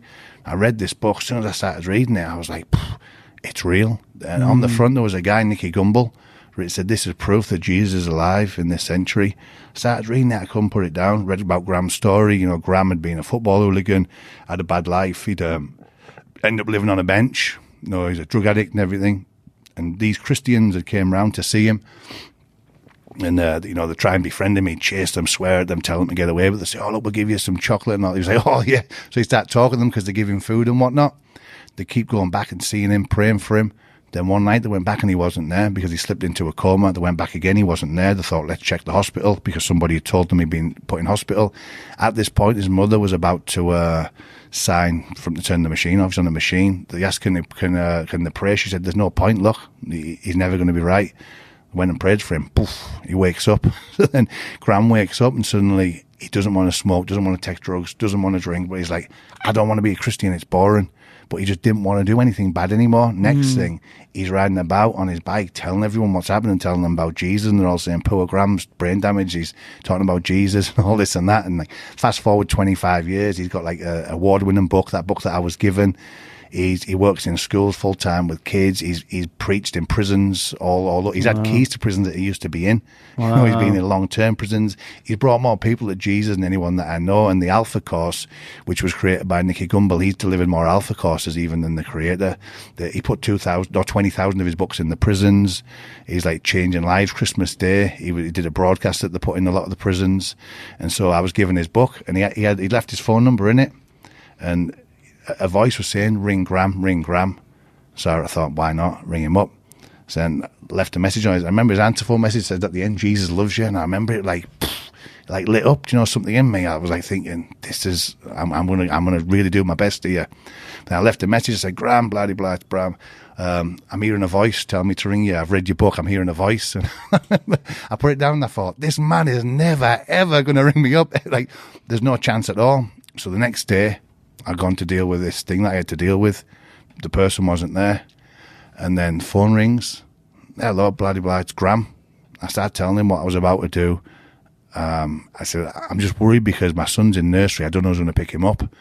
And he said, well, you're a good man because Jesus says, love the Lord God with all your heart, love your family. It's super important. That means you're a good man. Don't do it. There's a better life. He told me about Nicky Cruz, leader of the Mau Mau's in New York, violent gangster who had a bad life. And he turned his life around after Pastor David Wilkerson went and preached the gospel to him. When he went round the corner, he said to Nicky Cruz, he said, Jesus loves you. And he said, do you say Jesus loves me again? He said, I'll take this knife out and I'll stab you into 1,000,000 pieces. And David Wilkerson said, every one of those pieces is going to cry out, Jesus loves you. Nicky Cruz ran around the corner and started crying. Nobody had ever told him that they love him before. And then the next night he was out and he thought, I hope this man comes back. He came back, got speaking with him. Nicky Cruz now was like, he's done so much good in the kingdom of God. And Graham told me about Nicky Cruz. He said, can you come and meet me? And I think it was 2 days after. I thought, why not? I've got nothing to lose. So I went and met him at a church around there, the Baptist Tabernacle. And he's a big mountain of a man, Graham, about 6'7", like a big tank. You can imagine, ex-football hooligan, and like his finger cut off, all scars where he's been slashed and everything. And he stood there, and I walked around the corner, and he'd heard a lot about me, and I'd heard a lot about him. And we just got sat down like we're sat now, and we started talking. This was like, I took my son to school, to nursery, took my daughter to school, went there. We were speaking from like 9:30 in the morning. Suddenly it was like 2:45. It just went that quick, we were just chatting. We went into the chapel, and he said, do you want to ask Jesus into your life? And I thought, I've done this before. I thought, yeah, I want to do it again. So I said a prayer, asked Jesus, I believe you died for my sins, I want to change my life, I want to live for you. And at this point as well, just before, a young kid was due to go to prison and wanted like a pre-sentence report or something. And he came in to see Graham, and when he seen me, the kid was in total shock because I was the last person he thought was going to be with, like a preacher. And then Graham said to him, do you know him? He went, yeah, I know him. And Graham said, you're going to do a lot of good for the kingdom now. Your life's going to change. I thought, I hope so. And then my wife, Heidi, obviously she wasn't my wife then. The next day, she messaged saying she's going to get baptized. Do I want to go to a baptism? I thought, what? I said, I've just became a Christian. She was like, oh, really? Why don't you come to a prayer meeting then tonight? I was like, yeah, I'll come. I didn't even know what that was. I was like, so then she invited me again to that church, the Baptist Tabernacle. But on that day as well, I remember going to get my son from nursery the day after. And the teacher they were normally like a little bit offish with me because I probably heard about the type of life I lived and everything. I saw you in the church, and I was, oh yeah. And then she was all smiling. I thought, this is good. And then I went and bought in a charity shop. I went in for some reason, bought something, and the lady said to me, I said, keep the change. She said, you're a good man. And I thought, I'm a good man. Then I went into Tesco like shopping, and I was smiling at people for no reason. They were smiling back. I never used to smile at anyone. I thought, I thought something's happened. But then I went to the church for this church meeting, and they were like the nicest, wild classest, posh people, like very like middle class, kind, well spoken. And I thought, but then like a load of street type of people, and I thought, what am I doing here? I thought they're just thinking, like, why is he here? Like, church isn't for him. Then we went upstairs, and they said we're going to do a prayer, start praying. And I thought to myself, run, I thought, get out of here. And that, like, I felt really uncomfortable. But then I just thought, no, this girl's inviting me. I'll never come back again. This is the last time I come to church. So then they're laying hands on, praying, all this and that and the other. Then when I started praying for people, I started praying in tongues. I didn't even know what this was. So then an outpouring of the Holy Spirit came, and I'm like, feel that total peace. I feel like I've never felt before, like euphoric. And I was like, what is this? So they give me like worship music as well. When I was leaving, I put it on in the car. So I'm like clapping and like driving my car all happy. I had like the worst life ever, really. I'm like, yes, oh, happy days. I'm like driving down the motorway. I felt like my car was going to take off. I'm ringing everyone. I know God now, blah. And they all think, oh man, he's lost his mind. I rang Graham. He said, be careful you don't crash. He said, it's as if like you're sort of like drunk on the Holy Spirit. Yeah. But I didn't need to eat for over a day. I just wasn't hungry. I was just full. I was totally full. But I still had all these security contracts looking after crazy places and all this. And I'm reading this Nicky Cruz book, and he says he got attacked, he didn't fight back. I said, God, help me to be able to do that. So I turned around to go to sleep. The phone rang instantly. There's trouble. You got to come to the hotel. It was like a dodgy hotel. It was nicknamed as Hotel of Sodom because it was where like all types of stuff went on out the way. So I get there, there's all trouble and stuff. But then when these men, I just grabbed hold of them. I'm just like shouting at them. I was trying to get myself like wound up on the way there, and it was like a fire had been put out. There was just nothing there. I just did not want to, I just didn't want to do anything that I thought of as bad. I just changed my circle kind of overnight as well. All these people that I was around, it was as if they were just like taken from me. I just started living a new life, a total new life, which was very difficult. I gave up the security, gave up everything, and I was living by faith for a while. Like houses that I owned and stuff, I was having to sell because I had no money coming in. And then there was temptation. You know, I remember when I had like 2 children with my wife. Then when Caesar had been born, it would be 2012. We were really, really, where there was like just nothing. Like people were coming for a private, and if they didn't come, we wouldn't have ate. So I was like, I get a few quid for a private. It was just, we always just had enough. It was like it was a test. But then one day, we were in the town, we had enough to buy a pasty and share and some baby milk. And I thought, no, I'm going to go and get some money. So I said, Heidi, look, I'm sorry. I'm trying to be good. You've taught me this new way of living and everything. And Heidi comes from a family where like serious criminals have been in the family, and it's quite a remarkable family, like high-level soldiers, criminals, Olympic athletes, but it's like a well-known family. You know, her dad was like, used to be well-known and whatnot. I think her dad, you know, I must have been shocked when I married Heidi and just changed like that, because I think he'd have liked it if I was like the old me. I really do. I remember he must have been thinking like, what's he doing? But you know, I chose this life, and it was a better life. And I said, Heidi, look, I'm gonna have to get some money. I'm gonna have to get some money. And she said, look, I'd rather we starved than you do anything where, you know, you might lose your liberty. You can't, all that security thing and all that, it's gone. Just let it go. And so I just let it go, you know, and I just prayed, and I went and signed on. That for me to do that was like, from the way that like things used to be before, was quite sort of like a showing up. I needed to humble myself, as it says in the Bible, if you humble yourself, you'll be exalted. If you exalt yourself, you'll be humbled. I knew about exalting myself and getting humbled. Now it was time for me to humble myself. But I remember a young kid who I used to train, and I used to train most people for free. I still do, because not everyone's got money. But this kid used to get bullied quite bad because of the colour of his skin and stuff, and I taught him to stick up for himself. And then he was really good, you know, really, really good. But then I got him a job on the doors, and sort of that life sort of got him. And he's super successful now, businessman, so he's done really well. But at this point, I was worried. I thought he was going to go. Like when I got baptized, he was nearly crying. He couldn't believe that I was changing. He was like really, really upset. He thought he was like losing his big brother kind of thing. And I remember I came out the signing on place, and he was in like a brand new Mercedes, and he looked at me and he nearly started crying. I remember he was like, I seen his lip not going. He thought like, what's happened? Like, they just thought I'd lost my mind, but really it was far from it, you know. And fast forward to now, you know, life's been good. Things just got better and better and better and better. You know, I was just going around and coaching for free in 3 of the roughest areas in the area. I thought, what have I got? I thought, I've got some experience with martial arts. I'll just go and just give out what I can. And somebody paid for me to do a Jeff Thompson masterclass, and that was 2010. I loved Jeff, you know, I'd always read his books and whatnot, and I knew Jeff had changed. So it was like people, I was looking up to the right people, you know, and I thought, yeah, I can do it. And it wasn't easy. It was far from easy, but it was so much better, you know, so much better living this life. And somebody in here once said to me that there's a scripture in the Bible where it says the love of money is the root of all evil, but it's not the love of money, it's the love of mammon. And mammon is an evil spirit, they say, in Judaism and Christianity, that gets you to do bad things. It's like in Islam, they have haram money. Like if you do things, bad things to get money, you can't have any pleasure from that. You'll just live a bad life. And so I just knew that I had to I only knew about bad life growing up. I didn't know about good, but now I do know. And if you do know and then you do it, that's really bad. So I just thought, I'm forgiven for anything I've ever did.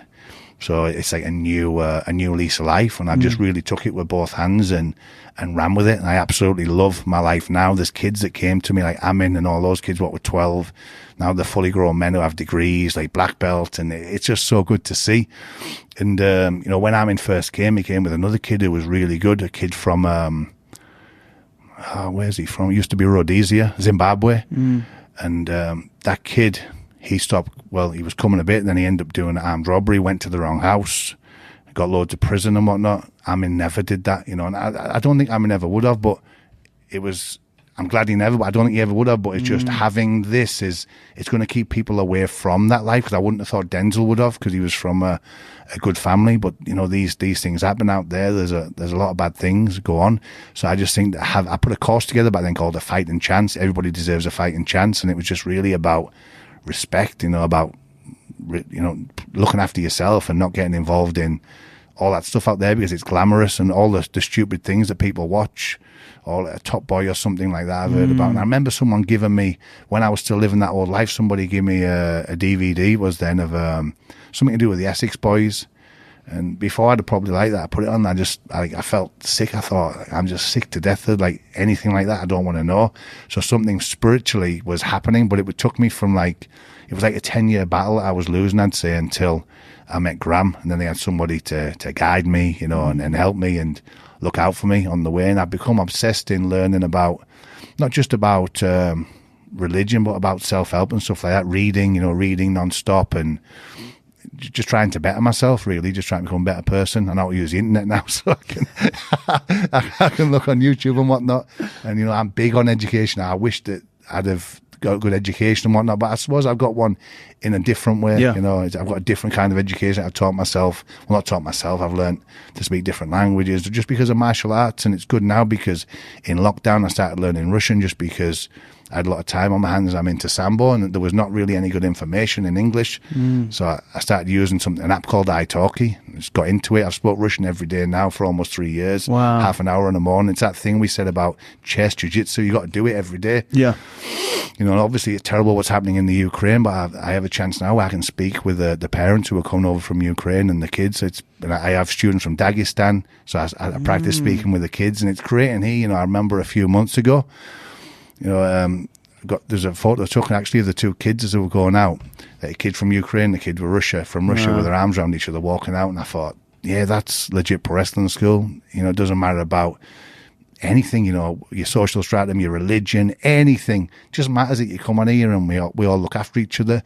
We all look out for each other and we all help each other. And I think that wrestling is such a, when I say wrestling, I mean wrestling, jiu-jitsu, yeah, it's all a form of wrestling.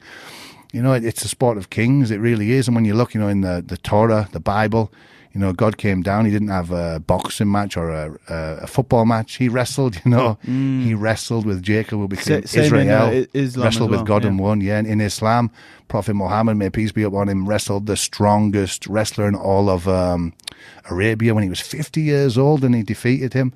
You know, and it's big. They're big on that. They're big on wrestling. If you look what in all those countries, like all the old Caucasus, all that Caucasus region, what was once the Persian Empire, they absolutely love wrestling. And you know, the bonds that you form, the friendships that you form on the mat, I think they're absolutely amazing. They're super, super important. And having men who I looked up to in the past has definitely helped me get to like kind of the mindset that I have right now. Yeah, without a doubt. Man, it's an incredible story, and you know, as you're saying that, there's so much to digest and take away from the journey that you've had, and to see you come out the other side. And of course, I imagine so many people never do.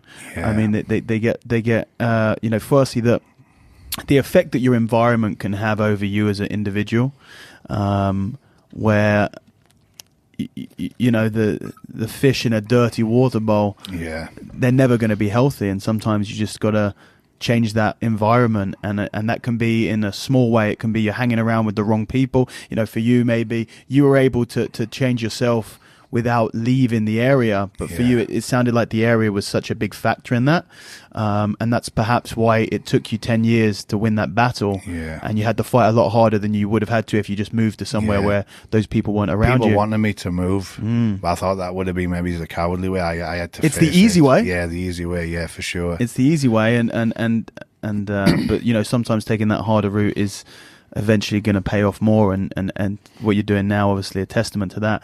But I think there's a lesson there, not just, you know, obviously in the grand schemes, if you're in a situation like you were, moving away is going to be a big help, but even just being surrounded by the wrong people, sometimes you just have to completely remove yourself from that situation. I feel that the right people I've been bombarded with the right people, you know, ever since I really decided to try and walk the narrow path.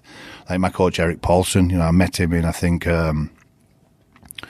2011. Yeah, it was the same month we brought Billy Robinson here for a seminar, and he was different. I knew he was a man of God, and then he said a few things I knew for sure, and I really wanted to train with him more. But whenever he was over here, obviously things weren't good financially at all.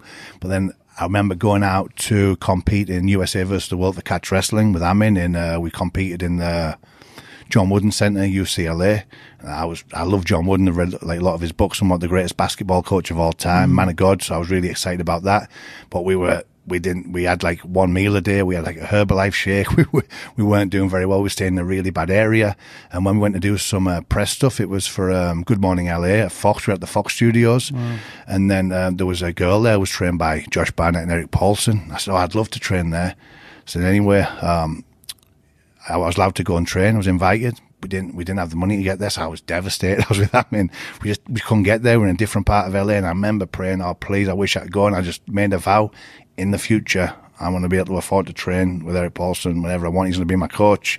And yeah, fast forward now, I'm blessed. I've been out there, I think, to CSW 7 or 8 times or something. Been to Europe, and I've become a 3rd-degree black belt under. Since Eric trained a lot with him, so it's I've been blessed, most definitely. I've most definitely been blessed. I have Coach Georgie, great guy. Comes here once a month. He's here on Sunday. He's the junior national team coach for Sambo. He's Bulgarian. He got a silver medal in the world for Sambo, 10-time national champion, judo black belt. He's medaled in Greco-Roman at national level in Bulgaria. Absolutely fantastic coach. We've had that relationship going on for 10 years. I just feel that we have that the right people have popped up at the right time and they've helped us massively. And being here in the ministry, working alongside Graham and the team and everything, it really is amazing. It really, really is. So this gym that you have here is with it, like the ministry that you're talking about, the Graham who kind of set you straight eventually. Spiritual father, mentor, pastor. They're all in the same building. Yeah, so what happened was, this was my father-in-law's weightlifting gym, and then we were upstairs, and then he stopped doing it, so we were going to take over the building.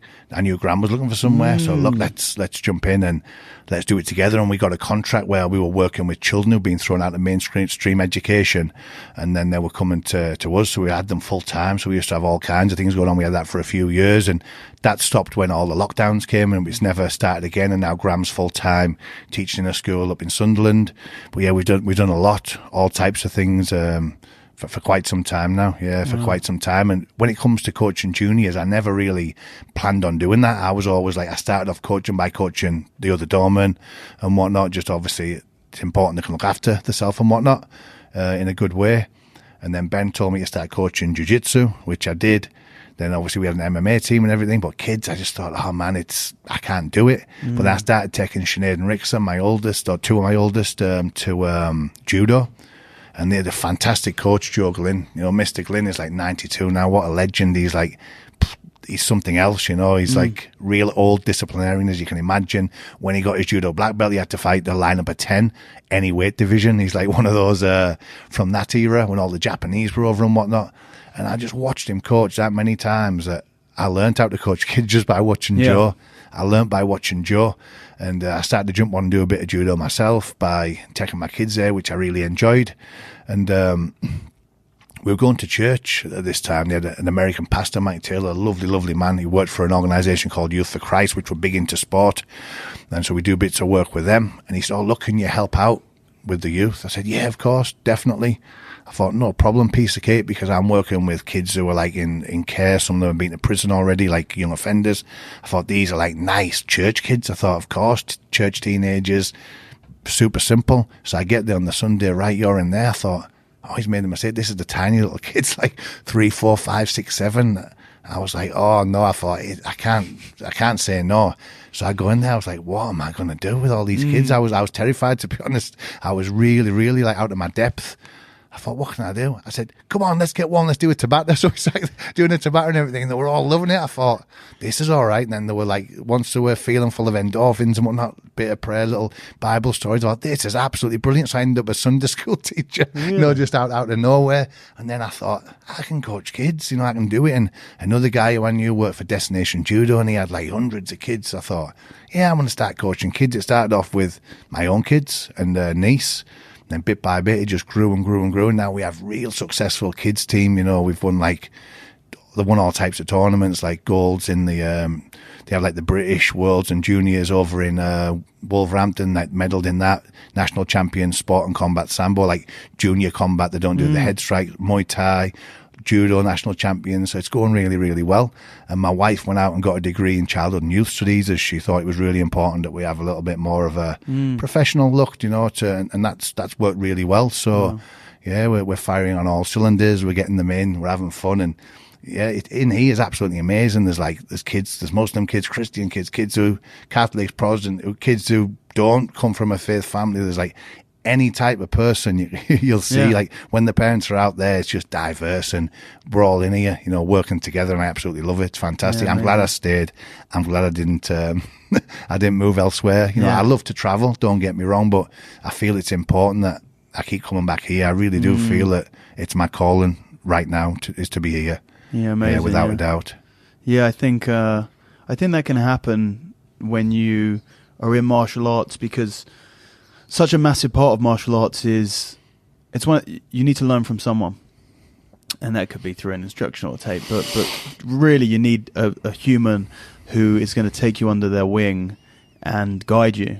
And when you get that and you see the value, you know, I love to give back as much as I can to the jiu-jitsu community, which I feel has given me so much. Brilliant. And I feel like there is an innate responsibility, or at least I feel, I know a lot of other people feel, and obviously you feel, where you can't just take everything and then it's stopped with you. You know, that's how like the lineage works. You know, my coach was taught by someone, his coach was taught by someone. And what you don't want to happen is that you get taught, you get all of this benefit, and then you go, I'm just going to keep it myself. I'm not going to teach, I'm not going to do anything. And that's not to say that everyone needs to teach at one point in their life, but I think people, especially who have been given a lot of opportunities, like myself, who's been able to do a lot of stuff because of jiu-jitsu, I feel like it is my responsibility to then give back, to not just to teach, but just give back as much as I can to the community. Yeah, it's awesome. And giving always feels better than receiving. It does. Yeah, it's powerful. Really is powerful. And that's with catch, I really want to get that out there. Obviously, I love all the martial arts, but catch wrestling for me is something that I'm super passionate about. When Billy Robinson came over, he was sad that it had, like, literally almost died out. I just thought that day I'm going to do everything I can to get. I should have done a lot more, but I've did a bit, and if everybody does a bit, it'll be good. But I've been working with guys online and stuff. I'm going out to Mexico City to coach in June, which I'm really looking forward to that. I've been out competing in America again recently. I've competed there 3 times. Competed 2 weeks ago against a guy who come over from the States. I've really enjoyed getting out and competing. I'm 46 soon, but I'm still really enjoying it. But I thought to myself, I should really knock that on there, because, you know, we're just speaking about giving back, and I feel as a competitor, you have to be selfish, and as a coach, you have to be selfless. And I've been chasing both, and I remember Jeff Thompson saying the dog who chases 2 rabbits usually catches neither. Yeah, and you know, I really love my students, and when they win, it feels so much better than when I do. It's like I love them. You know, they're amazing, and I just want to be the best coach I can be. Will I compete again? I'd love to. You know, I said 2 weeks ago I'm not going to, but when you know yourself, when you train for things, it's super. It takes away. Like, say, like I started training for those bouts in America in mid-December, and I always train anyway, but it's a different training when you have something coming up. It's like it's non-stop. It consumes you almost, and then I don't want that to be taken away from what I'm doing here. So maybe I won't compete, but I'm really grateful I had the chance to compete again after lockdown, after so many injuries. I'm really grateful that this catch wrestling adventure really happened, where I started competing in 2013. You know, I've had like 10 years really of getting out there and competing and having fun. I've really enjoyed it. I love the rule set. You know, pin or submit. I like it. I think it's a fast-paced rule set. And when you watch the UFC now, I think that the grappling looks more catch than it does jiu-jitsu. And a lot of the great things in jiu-jitsu now, they weren't really there when I was first doing jiu-jitsu. I remember my first trip to Brazil, putting somebody in a heel look when I was a white belt, and Grace, no. Yeah, God, shower. No, I didn't know. It's one of the only moves that I knew. Then even fast forward when I was a purple belt, Hoist came to teach a seminar. And there was a guy called Paul from Redden, a nice kid, and I knew him really well because I coached his coach Sean. So, and he was purple belt, but I'd gone into the MMA, and I thought, oh, this is good, we're getting to roll. So I knew he'd go up and guard because he's from Legatos. So I span into the knee bar, Hoist, no leg locks. I thought, what? I thought, and I just got sick to death. I thought, I'm not going to even compete jiu-jitsu. I just want to, like, there's no point. But now, with what's happening in jiu-jitsu, like, it's sort of like there's more than one jiu-jitsu, because there's like, gi and no gi's kind of like becoming 2 separate things. So when you look, these guys, like what you're doing, you're going out there competing all around the world, doing any submission that you choose. It's like, it's fun, you know. And I wish that when I started jiu-jitsu, that opportunity was, I think it's absolutely awesome. I don't think I'd have cared about MMA, to be honest. Like, why? You know, you can just compete non-stop. If you're a good grappler, you compete every weekend.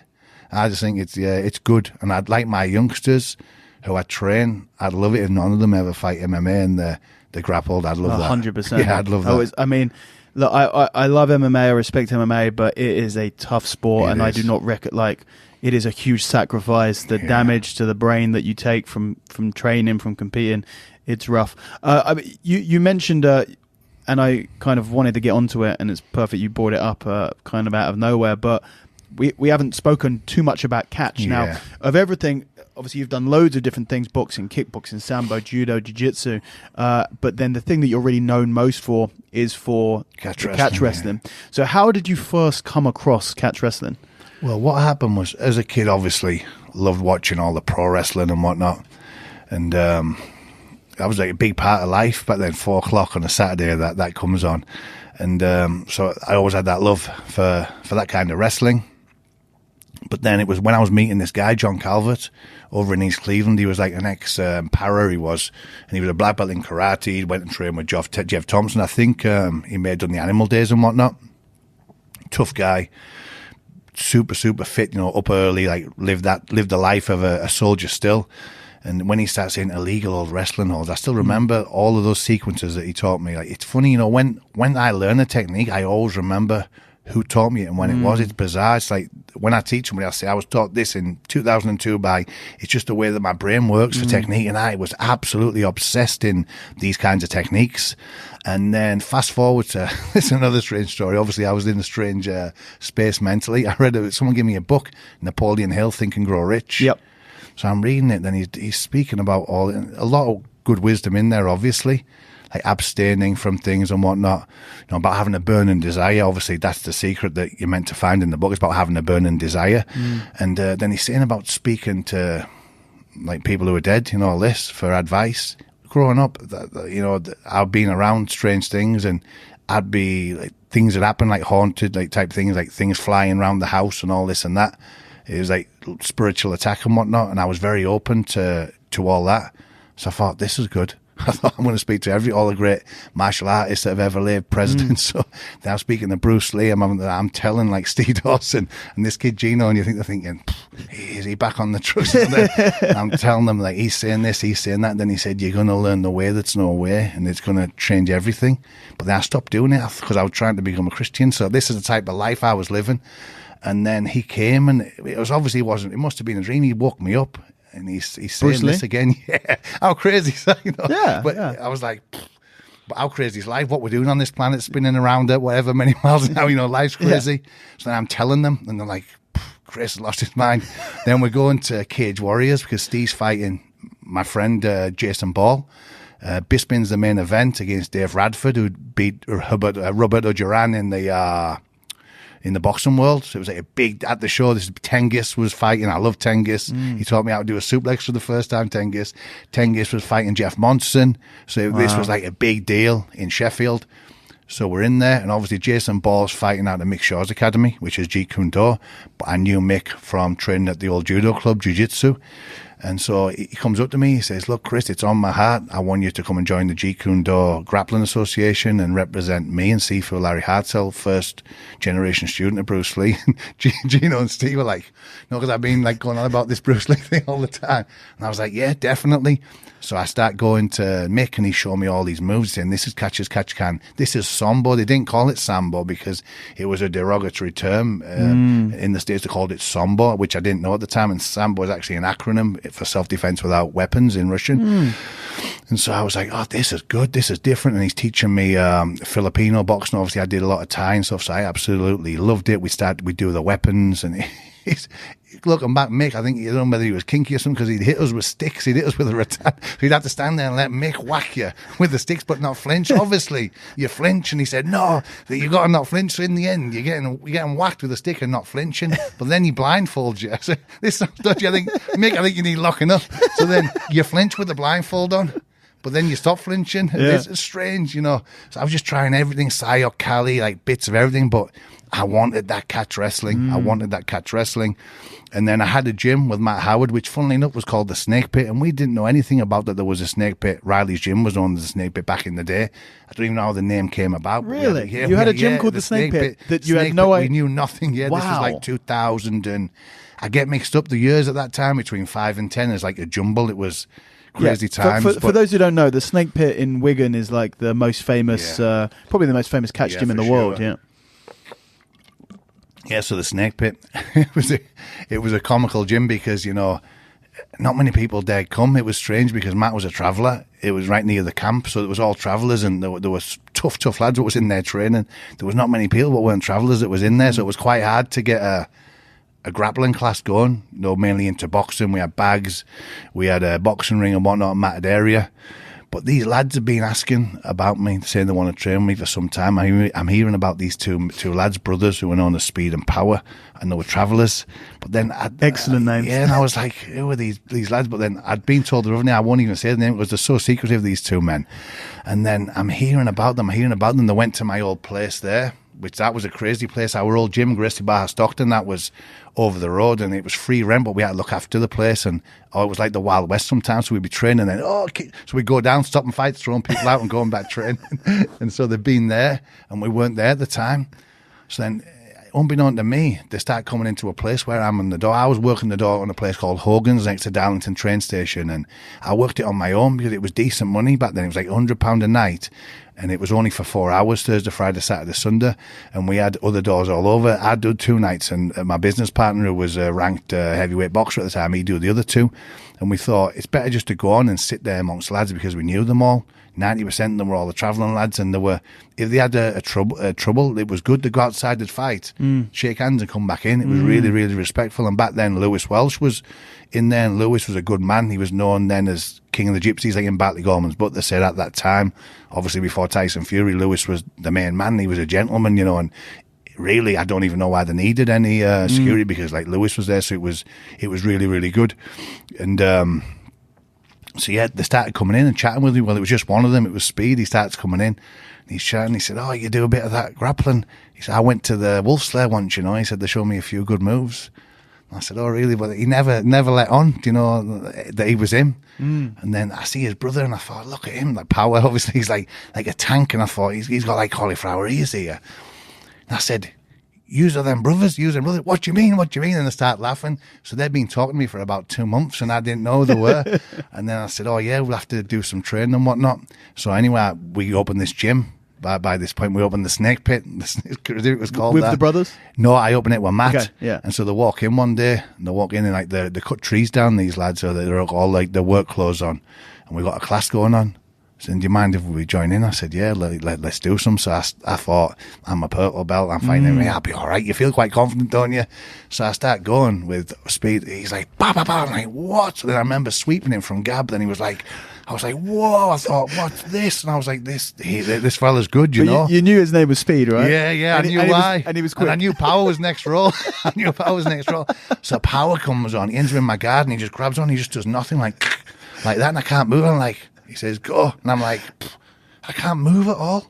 And I'm like, what is going on? No, like when a high level black belt, when you're first starting off and you're getting crushed by it was like that. I was like, man, I feel like I'm a beginner. And then he'd get me, and the moves he was getting me in cranks and stuff, I thought, this is what Mick Shaw's calling catch as catch can. Catch wrestling. I said, what's this that you're doing? He said, what do you mean? I said, what is it? It's not jiu-jitsu. He says, just wrestling. I said, just wrestling? He said, yeah, it's just wrestling. And then they were saying it was just wrestling, so I started training with them a lot, learning lots from them. And then before my last MMA fight, they helped me massively. I do like MMA rounds where one that they keep me in. It was like, it was terrifying, to be honest, because if they wanted to, he's serious, you know. They go around all the gyms, like they're well known. I went to the British Freestyle Championships with them, and everybody knew them. The dad's smart man. He got them in all the best of judo and wrestling and boxing gyms as they're traveling around the country.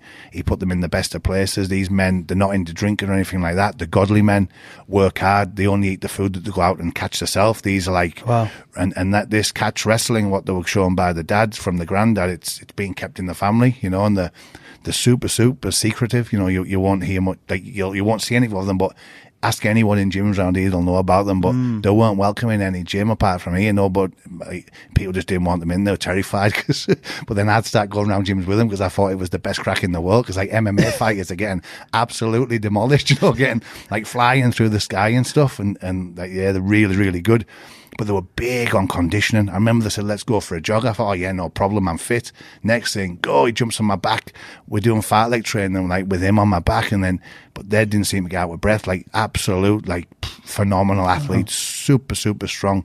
Like they get a black belt, and just like good black belts who have won stuff, and it looks as if, for me, when they talk about the catch wrestlers of old, I think they were like these guys, and they're super, super secretive. So I learned a lot from them. And when Billy Robinson came over, I told him about these brothers, and I said, they say it's just wrestling. And he went, it is just wrestling. And I was like, what? He said, it is just wrestling. And I was like, these catch wrestlers are absolutely mad. And he said, if you ask an old timer, he said, it is just wrestling. And I thought, yeah, it is just wrestling. Looking all those pictures in the caves and whatnot, it's wrestling. Wrestling without submissions is quite a new thing, as opposed to wrestling with, because I think it was the '08 Olympics in London, or it might be in the '04. I get the Paris and London Olympics mixed up. That's when freestyle made its first appearance, but it appeared as amateur catch as catch can. They just took out all the submissions, and then that later became Olympic freestyle. And when you look at what they have in the United States with the collegiate wrestling, folk style, that's catch wrestling without the submissions, but it looks more like it than freestyle, because in freestyle, you flatten out, they'll stand you back up. In folk style, you get riding time. And that's why I believe American wrestlers have dominated a lot more than all the other wrestling styles, because, they have that folk style background. You get men like Ben Askren, who can just ride people non-stop. It's very easy to get those guys and teach them some submissions. And I think that the reason Dagestan do so well is they have a blend of the sambo, judo, wrestling, and when they're trained, they just get on with it and train. We have a youngster in here, absolutely fantastic young wrestler, and his dad was trained by Abdulmanach, father of Habib, for combat sambo, Dagestani guy, and he absolutely loves catch wrestling now. He came to the show we had a couple of weeks ago, and he absolutely loved it. And then a little video we put out yesterday, he's like, I love this kind of wrestling. He said, I'm disappointed that we don't know about it in Dagestan. And I thought, man, imagine those Dagestanis start competing catch wrestling rules with all those submissions. So terrifying. That's my new goal. Somehow I want them to get the catch, because I think it does need to be. I love all the different grappling styles, whether it's gi, no-gi, judo, sambo. I just think that if you get the best grapplers in the world to compete under catch rules, I think it's the even ground. And this new rule set that Josh Barnett came up with that I competed, we used it here. It's good because it forces the fight. You're no running off the mat to get out with submissions. If you're stalling, you get put down in high defense, which is kind of, to those truly jiu-jitsu guys, I guess, kind of like turtle with your hands up, a position that you won't really see in jiu-jitsu, unless maybe Eduardo Tejas. I think he used to like the going to turtle. But I've got a funny story about that as well. Billy comes for the seminar, and he was a larger-than-life character. For those who don't know about catch wrestling, Billy Robinson was from Wigan. He was from a family of boxers. He had to stop boxing at a young age because he had an accident to his eye. He was blind in one eye, got into wrestling, trained at that famous Riley's gym, which was known as the Snake Bit, because Carl Gotch, who was actually an Olympian for Greco-Roman wrestling, big into conditioning. He said that conditioning is the number one hold. I know you'll know all about Carl Gotch, of course, definitely. Yeah. And, Billy Robinson went out. He was responsible for Sakuraba, who was known as the Gracie Hunter. He defeated 4 Gracies, I believe. And then I think Halleck defeated Sakuraba later on, didn't he? Halleck went and trained at CSW for that. Oh, yeah, but that was like... Yeah, when he was... at the end, And obviously, you wrestled Sakuraba. How cool is that? Funny, I actually have his mask in my car right now. Wow. I could check... when we head out, you can check it on. Because I did a seminar yesterday, and for those who don't know, I was lucky enough in Quintet to have a match against Sakuraba himself, which was, he is my number one hero of all time in martial arts, in just like an absolute legend. The whole idea, it was one of those things that I wouldn't have even described it as a dream, because it would have been preposterous. Like a fantasy, you would think. Yeah, it was like, I want to box against Muhammad Ali. You're like, it's not a thing. It's absolutely amazing. But then I managed to get it, and then on the next Quintet, he comes up to me and gives me his mask. Which so it is actual. I thought you meant you bought a copy, so it's a real it's his mask. It's his mask. He came up to me before we walked out for Quintet 3 with his translator, and the translator said, Kasushi-san would like to give you his mask. And I was like, what the fuck is happening? And he said, you can throw it into the audience or you can keep it. I said, I am not throwing this anywhere. So I wore it out and I kept it. And then the guys that I visited yesterday, just in North Allerton, actually not far from here, loads of them are massive Sakuraba fans. They're big Pride fans, and they asked me if I could bring it. And I was like, oh, it's my most prized possession. But I feel like as keeper of the mask, it's my responsibility to kind of give it to, like, not give it, but allow other people to see it and to chuck it on and stuff like that. So I've got it in the car at the moment. I'll show you afterwards. To see it. Yeah. But yeah, Sakuraba. I mean, Sakuraba in obviously a MMA legend, a catch wrestling legend. But really, this pivotal moment in Brazilian Jiu-Jitsu and grappling history when the Gracies were stopped for the first time by someone. And it was this, for those who are relatively new to the sport, they might not even know about this. And the significance of the Gracies' dominance over MMA in the early days, where we had UFC 1 with Royce, 2, 3, Royce just completely dominating, being basically unstoppable, and was, of course, known as the least athletic and competent of all of that generation. And then we had in Japan, in Pride, Henzo and all of those other guys who were meant to be even higher level than Royce, and they just looked unbeatable. Then this crazy Japanese guy comes along with his catch wrestling background and is able to out-grapple and, using the Kimura from the back position, snap Henzo's arm in half with a Kimura, double wrist lock. And, it was just this massive moment in grappling and MMA history. Really was. So, a coach was coached under Billy Robinson. Yeah. Billy Robinson was a legend in Japan. They loved him. They had cartoon strips of him and stuff. And they took Karl Gotch out there to coach him first. And then some people, the story goes, they weren't happy with Karl Gotch, so they thought we're going to get somebody else to come over. They didn't know that Billy and him were like brothers. So they got Billy over there. It was double trouble. They were both there then. And so he trained Sakuraba. Josh Barnett, he trained the War Master a lot, and then we were lucky to have him here for his first seminar. It was his first time in England for 30 years. Wow. And he was obviously saddened. First time in 30 years? Yeah, 30 years. He hadn't been back, being all around Japan. Ended up having like a son in the United States, I believe. Was living in the US. And this guy it was funny, we picked him up from Manchester, and I was just in awe of him. I was like, man, this is so cool. He was there with Jake Shannon, Steve Dawson, and me picked him up. And so we sat down having coffee, and he was just a character. It was like he was in character. And Jake said, oh, Billy, we'll have to hurry up. He looked at him, like banged his walking stick. He said, the first rule in wrestling is always take your time. And I thought, he's cool. This man's cool. And so we're in the car. He was like the perfect grandfather or something. You just you could tell stories. He was a rough man. He's telling all these stories and whatnot about his boy Sakuraba and all this and that.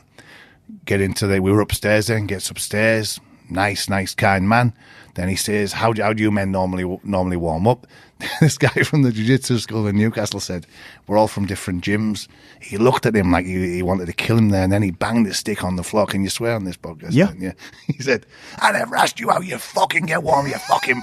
I said, no, I didn't ask you where you're from. I asked you, how do you get fucking warm? He pointed the stick at him. He was like, his lips started going. I thought, whoa, I thought he turned to a sergeant major. And he was like, fuck. Then that was it for 4 hours. He was like the craziest sociopath that you've ever met in your life. Really? And he's teaching all these moves, and I remember getting it wrong, and Steve went he went, you fucking prick, are you going to break his hand? He went, whoa, whacked me over the head with his stick, and I was like, oh, this is class. This is a full-on, it's like a character he's in character, movie, isn't totally, it? Yeah, he just changed like that. He went into super chill guy usually, to and then a madman. And I thought, he's pissed him off. I thought, I can't believe we invited him, saying we're from different gyms. And at the end, the seminar finished, he was just back normal. All right, lads. And I thought, whoa, wow. How crazy is that? But during the seminar, one of the other kids from Newcastle, nothing against those lads from up there, the Speedy Elias lads, I love Speedy, good guys, but he said to Jake, I wouldn't do this high defense. He said, I think it's no good. He said, I do BJJ, I'd go to Turtle. So I remember thinking, don't say that in front of me. Yeah. And he said, don't say that to Billy. Jake said, don't start. That's all he said. So I thought, he won't say it. Billy's coming round. He only says it to Billy, doesn't he? Billy went, what the fuck did you just say? He went, get down the turtle, get down the turtle. I thought, oh, please, I was a bit excited about this. Couldn't be. I thought, it's him what said it, not me. So he starts saying, Jake, show him what we do. So there's a technique where you get your elbow into like the rhomboid and you scrape it and it forces the head to come up and then you cross-face them in a Wigan grip.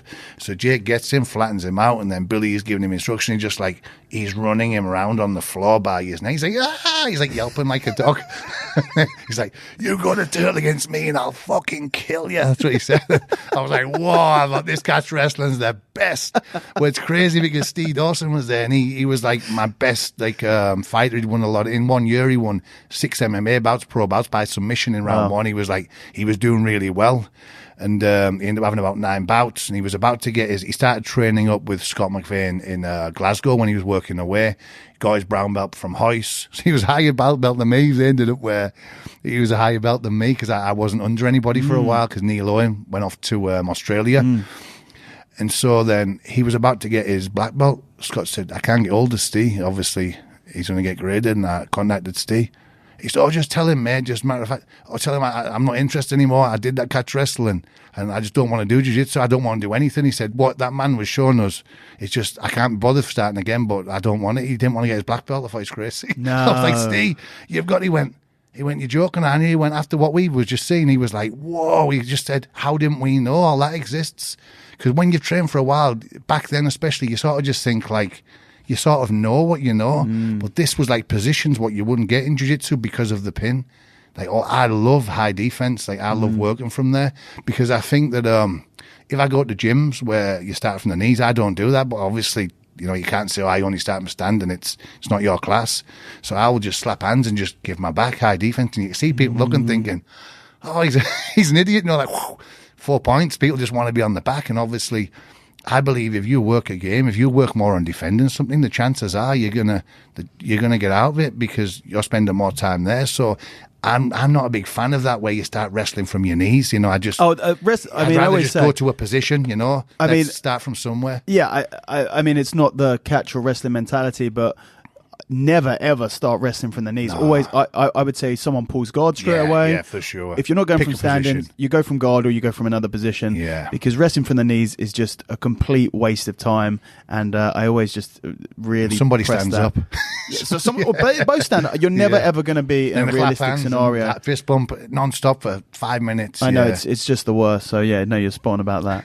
So yeah, I've learned things that I didn't really know was there, different positions and whatnot, and I feel that the pin forces the match because you're fighting not to get pinned.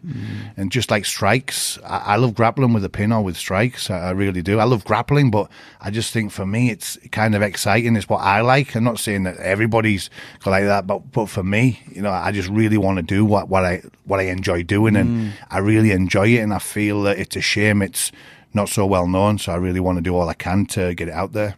Yeah, I mean the dynamics. I really do feel like the rules make the style with all grappling arts. Like you said, like it is all wrestling, it's all grappling.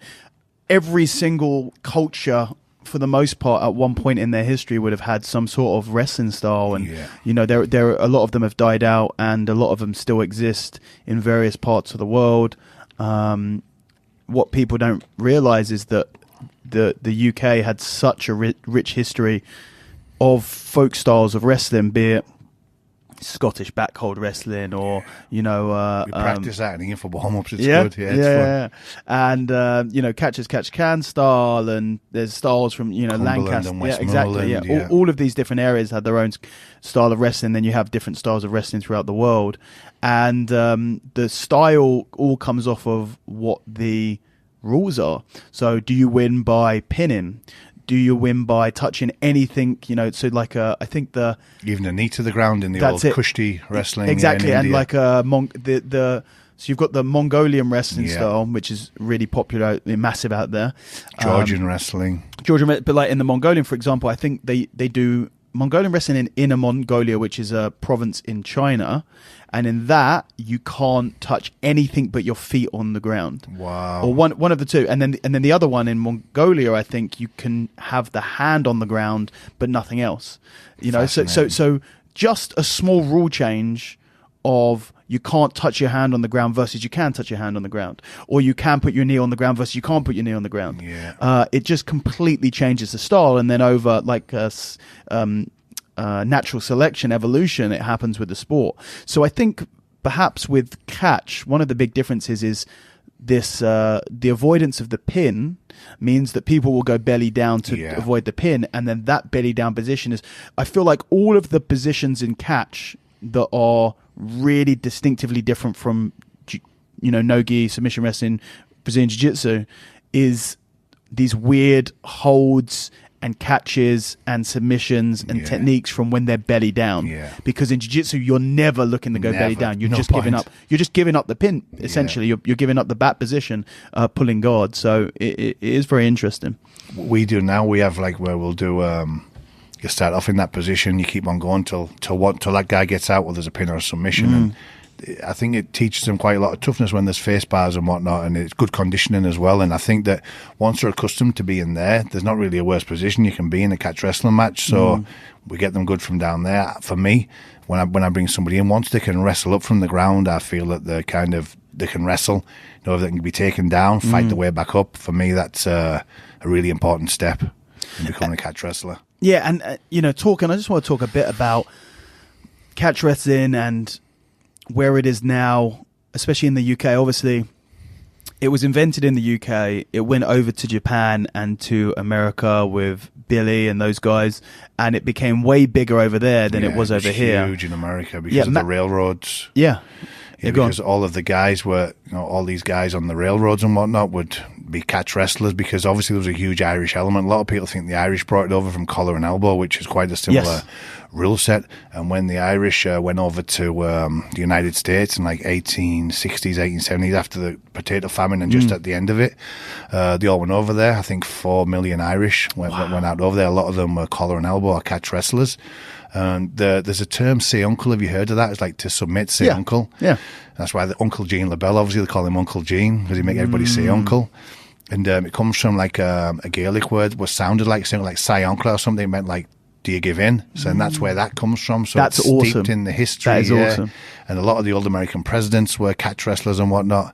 And on the railroads, what would happen is that as they were coming in to the new area, whoever was the main man on the bottom, they'd have a feather in the cap. So when they'd all had matches, whoever's like the king of the gym, for instance, they'd have a red feather in the cap. The other guy had the red feather on his, so straight away the side and up shouting insults. Yeah, but how much we're going to put up, and they'd get it on. But then that turned into like they were called barnstormers, where they go from place to place. That turned into no holds barred, like early no holds barred, rough and tumble they called it. So there was eye gouging, there was everything. It was just like a proper fight, no proper holds, fight, bites and everything went, And then what would happen is obviously there's going to be huge injuries. How often can you fight like that? People started going around on fairs and whatnot, traveling fairs, and what they'd do is they'd have a ringer. Like obviously Frank Gotch was trained by Farmer Burns. He had a match with him to begin with, and he was coached by him. And what would happen is Frank Gotch would say, would go and work in an area. He'd just go and get his head down and go work somewhere, get talking a few weeks before the other guys were coming. Oh, he looks like a strong guy. Oh, he's a wrestler. And he'd size them all up, and then he'd just stay quiet and he'd let somebody beat him a little bit. And then, so like, when it comes to the challenge, oh yeah, he'll beat him, they get the money up. And it was like they were hustling. Like a touch, they were hustling everybody, they were traveling about. And that's where the whole like worked wrestling comes from, where they're not real matches. Well, they're predetermined. But back in the day, whoever held the belt in, say, NWA or whatever, or even like the WWF, they were the main guy. They say like Bruno Sammartino, he was he could fight, he was the main guy. So whoever was the main guy back then, they held the belt. So say, for instance, somebody wanted to be the champion, he'd have to wrestle behind closed doors. If he won, he gets the belt in the next one. That's what I heard. Yeah, so it was a bit of authenticity to it, Yeah, that it started out, they're trying to make money, making it entertaining, but then they'd have these no time limit, no rules matches, or, no time limit matches, and they'll wrestle for 3 hours until there's a pin. Well, you can't do that in front of an audience because everyone's going to fall asleep and go home. So you wrestle the day beforehand, and whoever wins then wins the worked match that's going to be entertaining the next day, right? Yeah, that's how it worked. And even when you look back to like Davy Boy Smith, God rest his soul, and all those guys, they were trained in the dungeon, by the Hart family. Stu Hart was, that they say that he was tipped to win the Olympics, but then World War II came. He was in the Navy, I believe. So when he came out, he turned to that pro business, but he started promoting, and he sold, I think, his wrestling organization to Vince McMahon. But he's obviously training like his son Brett, all those guys. Proper catch wrestling. Obviously, I was lucky enough to have a match with Harry Smith, the son of the British Bulldog, Davy Boy Smith. Wow. I competed with him a month ago out in America. Oh, no way. Strong as a bull, as you can imagine. I was asking him, what was it like growing up? And like, were you in the dungeon? Yeah, you see, he was like with his cousin training in the dungeon for being a young kid. So there's videos where his granddad's putting holds on people and just screaming like old catch wrestling holds. So it was a big, big part of the business. And even now, when you look at Brock Lesnar, ex-UFC champion, Josh Barnett, ex-UFC champion, Kazuchi Sakuraba, the main man in Pride, the Gracie Hunter, that is in there, but not as big as it was. But when you look at these traveling circuses and whatnot, I know that there's, let's call it the Brazilian story, where one day, Maeda just happens to meet the Gracies by chance. There was no chance about it. There was no chance about it. That's the story. There was no chance about it. Maeda was a catch wrestler. He was not only the greatest student, to say, of Jigoro Kano, he was a catch wrestler. The only times he lost was under catch wrestling rules. And when he first came to England, because he went on tour at catch wrestling, Count Como was a pseudonym. Yeah. So Maeda came to Newcastle first through the port. He was in all of this area. He travelled over to the northwest. He ended up in Brazil. Obviously, there was a mass migration to Brazil of Japanese. And the Gracies were catch wrestling promoters. They were catch wrestling promoters. They had a fair. And let's have a look. What is the Gracie Challenge? Where's that come from? It's all catch wrestling. What was UFC 1? When you look at it, it's steeped in history. A Scottish family of catch wrestlers changed the world of martial arts. So They're going to go crazy. Put it in the comments. What do you think? Put it in the comments. So here's the thing. I haven't heard that before.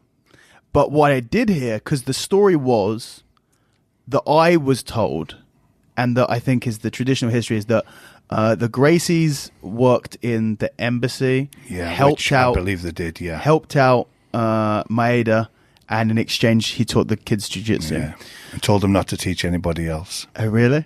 Broke that rule. And who gives them the black belts? Was that? Who gives them the black belts? It's a good point, yeah. Very good point.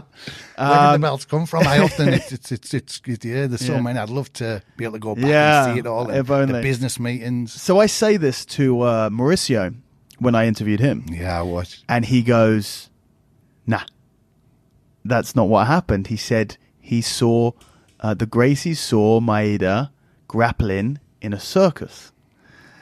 Okay, and when that came out, I mean, there was articles made on that. It was George Gracie that owned it. Maybe I think so. Yeah.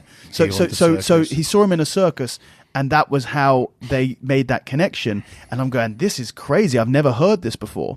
So then, you mention circus, and I'm going, yeah, this adds up. Went all around South America, not just Brazil, Argentina, United States, America as a whole, North and South. But what I didn't know is you're saying that the Gracies owned the circus? Yeah, for sure. Yeah, that's what they say. And there's a lot of history you can see, like about when catch wrestling versus Gracie, and then catch wrestling guy won, and then they went and smashed him and broke his arm with baseball bats and went to jail for a bit on remand, and then got out. If you saw all that one that's out there, you can see you can actually read the articles and stuff. So yeah, it's proper fighting men. They weren't messing about. It's serious business when you think what they were fighting for. That changed the world of martial arts. It's big business, isn't it?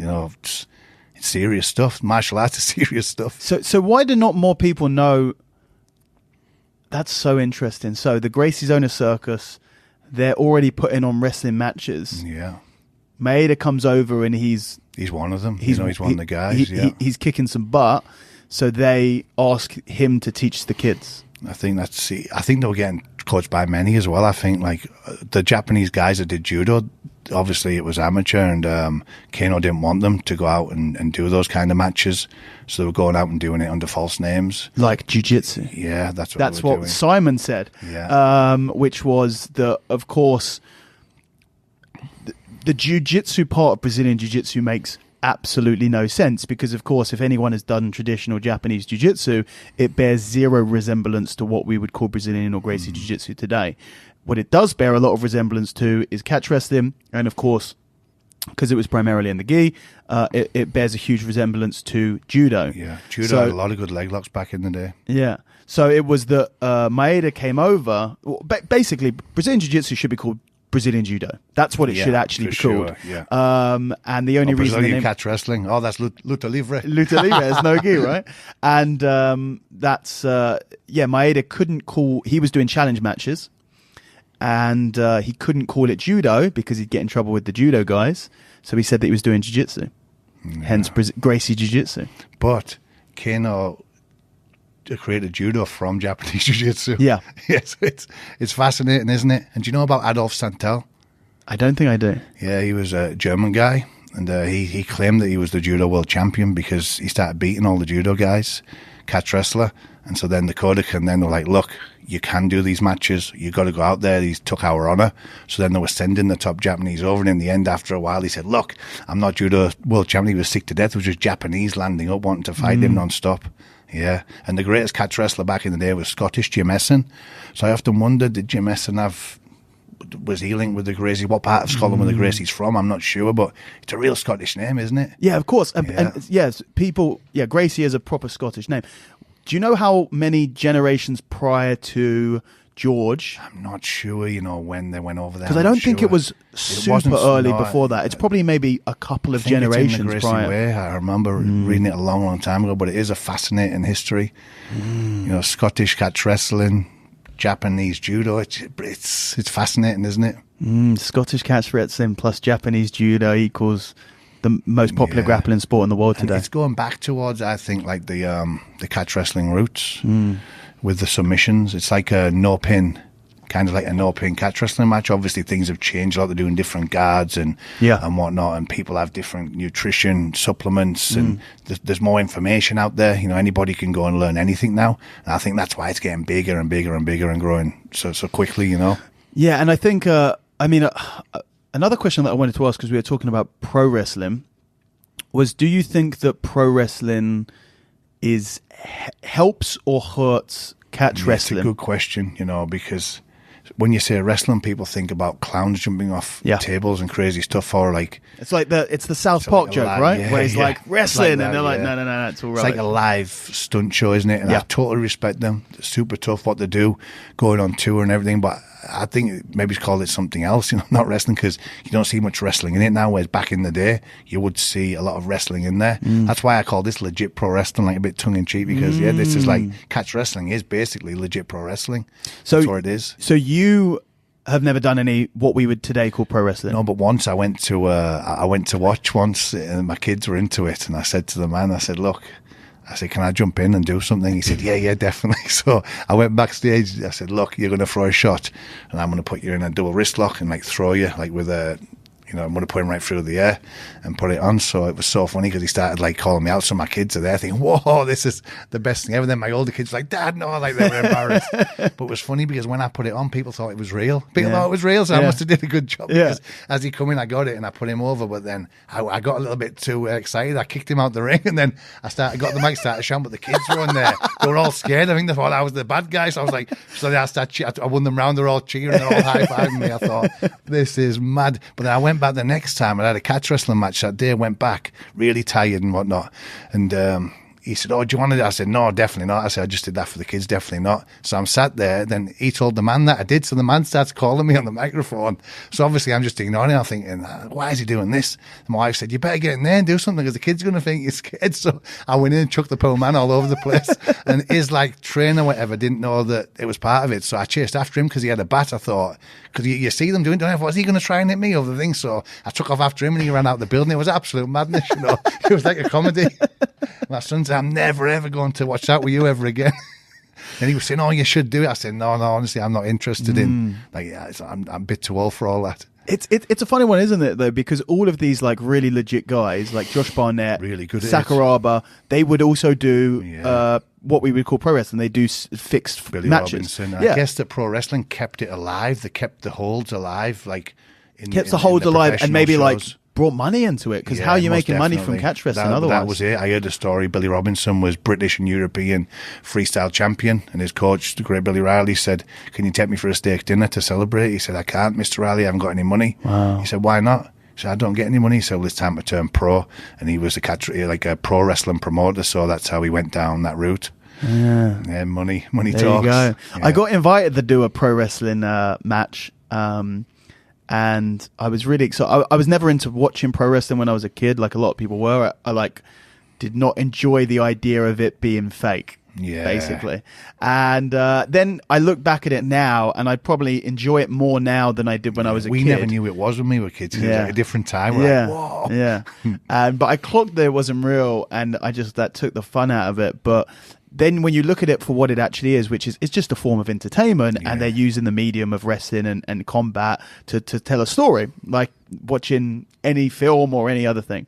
So someone asked me, I got quite excited, but then it was like, they said it's going to look like proper grappling. It's not going to look like we're not going to do crazy jumps. We're going to do proper grappling.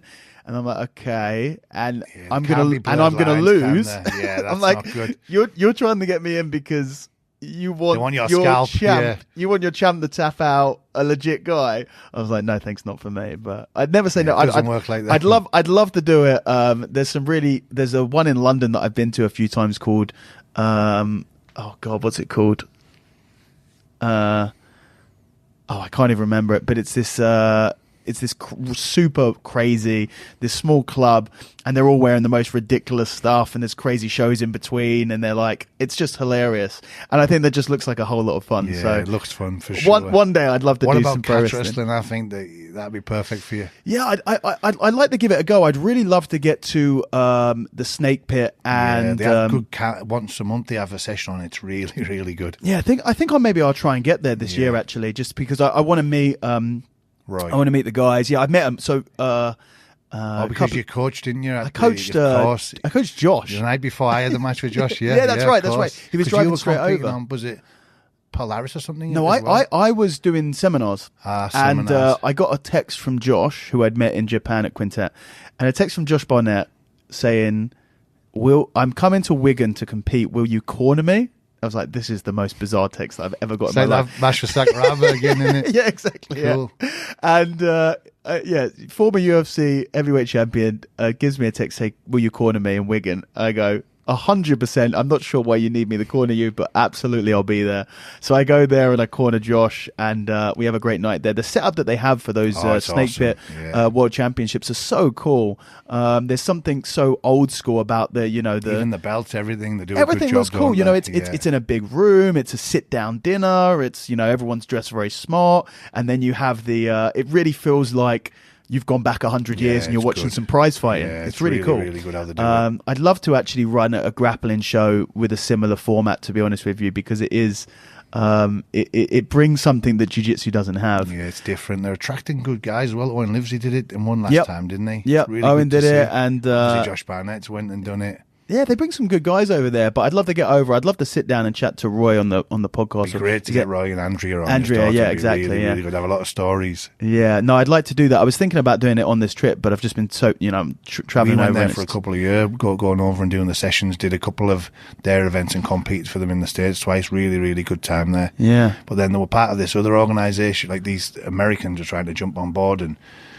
I don't like all that trash talking stuff, not for grappling. It's like, even for MMA, it's not a real fight. And it's just, and I thought, but they were being like quite cheeky. And then I thought, I'm getting sick of these, And then we went out to America, and this one person treated us quite bad because he said he had somewhere for us to stay.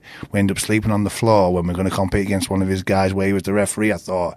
So we had to go and get somewhere else, leaving them. It was just a nightmare. Everything that they did was like to mess us about. And I thought, it's not good. I ended up, I'm going to end up getting arrested here and like going back over into, getting into trouble by falling out with this man. This was over in the States? This was in the States, yeah, but then I was injured, but I still had a match with this lad, 20-minute time limit, draw. Good lad, lovely lad. His dad's a good man. I was the same age as his dad. I remember thinking, am I getting too old for all this? But that was a while ago, so obviously not. And I said, look, we'll wrestle, but then you come and we'll wrestle on the Snake Pit event. Let's like have one here and one there. Yeah, definitely. So we shook hands. So me shaking hands, it's a deal. Yep. And so then it was all organised. But then anyway, it doesn't happen. It doesn't happen. And they run these events at the Snake Pit like once a year, where people come over from the States. And I knew that this fella's there. I thought, oh, perfect, because I know where they go drinking afterwards, so jumped in the motor. Obviously, I'm a different man now, but I just thought, I've got to just talk to this man. So anyway, we've landed up in the pub, but it looked a bit mad because, we had hats on and all, just because it was winter time, but looking back. So he sat there, this man, and I've just sat in front of him. Now then, how you doing? He just went, I won't say his name, but he just went, I'll call him the Penguin, he just went, and he must not have, in a real life, he's like an educator man, he's a doctor. Yeah. But I thought, where's his, where's the bravado now? Yeah. I said, what's happening? I went, this is no good. And then he just couldn't talk. He just went. Yeah. But then Roy walked in. I love Roy. He's a character. I said, hello, Roy. He was like, you drink? He went, yeah, I'll have him. He just chilled, Roy, isn't he? He was just like, then Roy got us to, just said, look, we're all catch wrestlers, shake hands and all that. And I just said, that has to stop. I said, this is no good. Like, there's a real life. And I said, I'd like to have had the match with Chris, blah, blah.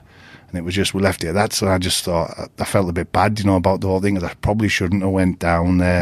I didn't want it to look as if it was disrespectful towards, I love Roy and Andrea, lovely, lovely people. All the people there I love, but just this one guy and somebody else that was around him was just very, very, like the way the treated us over there and then the things he was saying. But he just froze. I've never seen it. I shouldn't have ever let this guy. He just froze like that. He couldn't even speak. I thought, wow, he's never been back to England, this fella. He's really doing his own thing. He's getting like women in lingerie doing catch wrestling matches and stuff. He's into all that now. And what's the website of that particular organisation, just so I can avoid it? It's called, I don't even want to mention his name, but it's funny because it might be a cultural thing because sometimes the Americans are a bit different, Yes, they're very different. A guy made a post with me, and saying he wants to have a match with me, and I thought, I didn't know him, and I thought, just a bit strange, out of nowhere, saying he's coming here to my gym and all. I don't know whether I just don't know what it is. So I said, yeah, we'll do the rough and tumble one.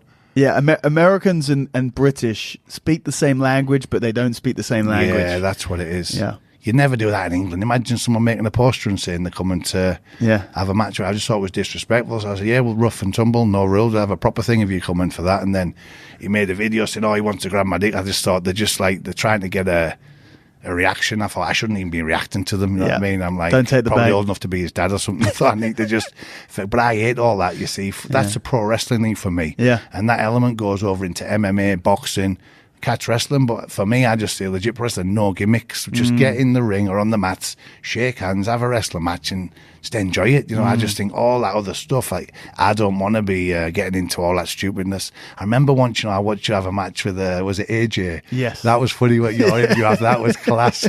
Because again, it's that thing, America and England. It was the American so English, different, isn't it?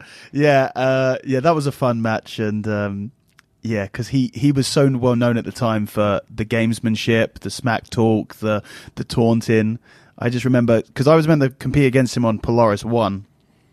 And I got injured at ADCC trials and had to pull out. And my friend Ollie Geddes took the place against AJ. I think I had a match with Ollie Geddes years ago. Probably, in Absolute. He used to always do KSB or ground fighting. He was class. Ollie did everything. He was everywhere, wasn't he? Ollie did everything. Yeah, and it might have been even Geese somewhere. I've definitely competed with him. 100%. I mean, if you were competing around the time, he was at every single tournament. Which club was he? Was he? He was RGA. Yeah, he was RGA, of course. Yeah.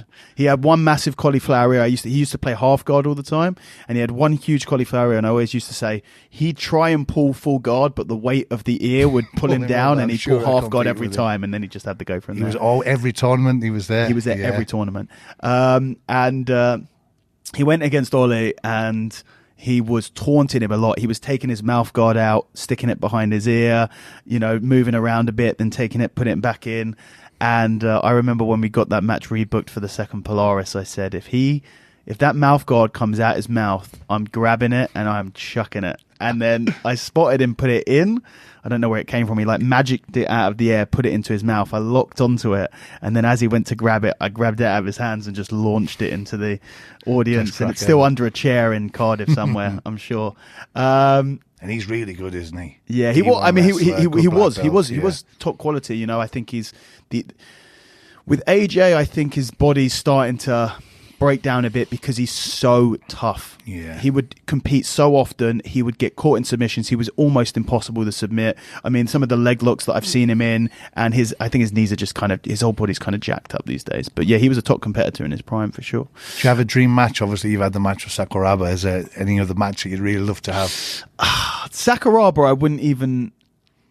Sakuraba is like so ridiculous. It's not even a dream match. But I was just it was the whole situation where at Quintet I didn't have to submit him because I'd already submitted a couple of people on the team, so I could just have a fun match with him. And I really genuinely would not like to have submitted him. The guy said to me afterwards, "Why didn't you try the finish?" I'm like, "Fuck's sake, it's Sakuraba, like, I don't want to." I don't know. It's a good question. I think the what interests me really for shows like Polaris is going against guys that you wouldn't ever go against normally. So guys in MMA or guys in other sports. Those are the ones. But anything that would make an interesting match. Yeah, I have to think about that. Before, I mean, we're already at 2.5 hours, but it goes quick, doesn't it? It's unreal. But I do want to ask you before we go about your book. It's one that you kindly sent to me a couple of years back when we first wanted to sit down and have this chat. I never like to read the book before because I like to hear the story from the source. I don't want to know too much, but I'm really looking forward to reading it now because hearing your story and how crazy it is. What inspired you to write the book? And what is the book? What is the kind of main message in it? Well, it's called You're Fucking Lucky. So what happened is I was out in the States. I mentioned that first trip to America, USA versus the world. It was called Catch Wrestling. They did a good job of putting it together, really. Good venue and whatnot. We went over representing the Snake Pit in Wigan. And when we went to the Fox Studios that day, I was devastated because we didn't have the money to go to CSW and train. We were like a little bit down. We went for a walk at Venice Beach it was. Yeah, it was Venice Beach. We went for a walk. And it's crazy guys all over the place. Venice Beach is the craziest. It's like I love Amsterdam, but a beach, isn't it? I love it. I love it. But it is mad. Even first thing on the morning, they're high, you know. Yeah. And we're walking along, and I'm with Amin. I just hear this man scream and make an accent. You're fucking lucky, you know. I'm like, then he's looking at me. He's screaming it. The closer I'm getting, he's screaming it. He's got a bottle of bud in his hand. He's got this long, unkempt hair. He's got a cap on. And his eyes, like that 1,000-yard stare, I thought, is he going to pull like something out? You're fucking looking. I was like, whoa, what's going on? As I looked down, he had loads of bottles of bud. And it was early on the morning. We'd been there really early to shoot that. And I thought, look how many bottles this guy's drinking. And I noticed that he had like a prosthetic leg. I thought, no way. I thought maybe this guy was like a hero in Iraq, Afghanistan or something. I said, what a nightmare seeing that poor man there as we walked past. As we walked past, another man with one of those legs comes past in like a wheelchair training, just as if he hasn't got a care in the world. I was like, I went, look at that, as if we're here now. I said, he's like chose to be a victim. He's chose to be a victor. And I said, we've got that choice. Everybody's got that choice at all times, victim or victor. And I remember at that time I didn't have a card, being banned from driving and all this and that from before. I live quite a distance from here, about 6 miles or something. I remember I used to be walking here to coach, like feeling like a little bit down and all that, like sulking, like no, stupid really. I should have just been concentrating on my blessings. I remember after that, I never ever thought like, oh, I wish this, I wish that. I've got 2 legs. So I started running here and running back, or walking here, training and running back. And I remember getting super fit, and that man's voice was just in my head all the time. If ever I'm feeling down, I remember that man screaming that. And I'd like to find him and give him the book. That's my goal if he's still there, because it's weird. The chances of us being there was obviously slim, and then for that to happen where we see the 2 men was crazy. So I just wrote about that and just some few instances about things in my life where I feel I've definitely been very fucking lucky. Yeah, very, very lucky to get out of those situations. Yeah, it's amazing. We make our own luck. Yeah, 100%. It's a massively important thing, I think, to a lot of people have a habit, and that's not to say that people aren't in bad situations, but everyone has their own everyone is as unlucky as they want and as lucky as they want at the same time. It's just the way that you look at it. And it's not what they say, it's not the circumstances of your life that dictates, who you are, but what you do with that and how you look at it and the mindset behind that. So I think it's an important lesson. Definitely. We have to count our blessings. And so do you is the story just about, or the book just about that, or is it kind of... I go off into a little bit some of the things we've spoke about today, but it's a little bit different because at the end of every chapter, there's just a little bit of like reflection. What do you think about this? And it's like making people think. So it's not just like reading it, then what does this mean to them, so they can really have a look at the self and how they can apply some of the lessons. Because I remember hearing once that a fool learns by their own mistakes and a wise person learns from another's. Yeah. And I've made plenty of mistakes. So I'm the fool, so they can be the wise person who learns from mine. Yeah, I think that's the whole thing as like as a coach or as an instructor or a mentor. It's about other people not having to go through what you went through to gain the same sort of knowledge and experience, isn't it? Yeah, most definitely. And Chris, what stuff are you up to these days and sort of what's next for you at the moment? What are you doing? I'm just busy here, with coaching and whatnot, and just taking every day as it comes, living a blessed life. Absolutely. Well, I mean, this was such a fun chat. I knew it was going to be good. I really did. But it was kind of even a crazier story than I could ever imagine. I think it's pretty inspirational where you started and what you went through and how you were able to kind of turn everything around through both finding spirituality and also, of course, martial arts. And coming out the other side. Yeah, thank you so much. It's a fantastic to chat to you. I really appreciate it. Thank you to all my coaches who've ever done all my students, everybody who's ever helped me, family, friends, and thank you very much, Dan, for coming and chatting with me. I've really, really enjoyed it, and I appreciate it massively. My absolute pleasure, brother. Thank you very much. Thank you very much, brother. God bless. That is it, guys. I hope you enjoyed that episode. If you want to find out more about Chris or follow him, then you can check out his Instagram, which is @LegitProWrestling. Maybe if you want to go and train some catch wrestling with him, you can go do that. If you're not already following myself, I mean, it's really hard to believe, but if you're not and you want to, then you can find me on Instagram, which is @raspberry_ape, or you can follow the podcast, which is @raspberryapepodcast. My website is raspberryape.com, and my YouTube is youtube.com/raspberryape, where you will find this and all of my recent podcast episodes. Of course, if you enjoyed this episode, as always, please feel free to share it with people, tell people about it, tweet, shout, scream, DM me, whatever. And if you really love it, then go ahead and leave a review on iTunes or Spotify or whatever else you are listening on. Only if you really like it, though. If you don't like it, then please don't leave any reviews or leave any feedback at all. I hope you enjoyed this episode, and I will catch you guys next time. Take it easy.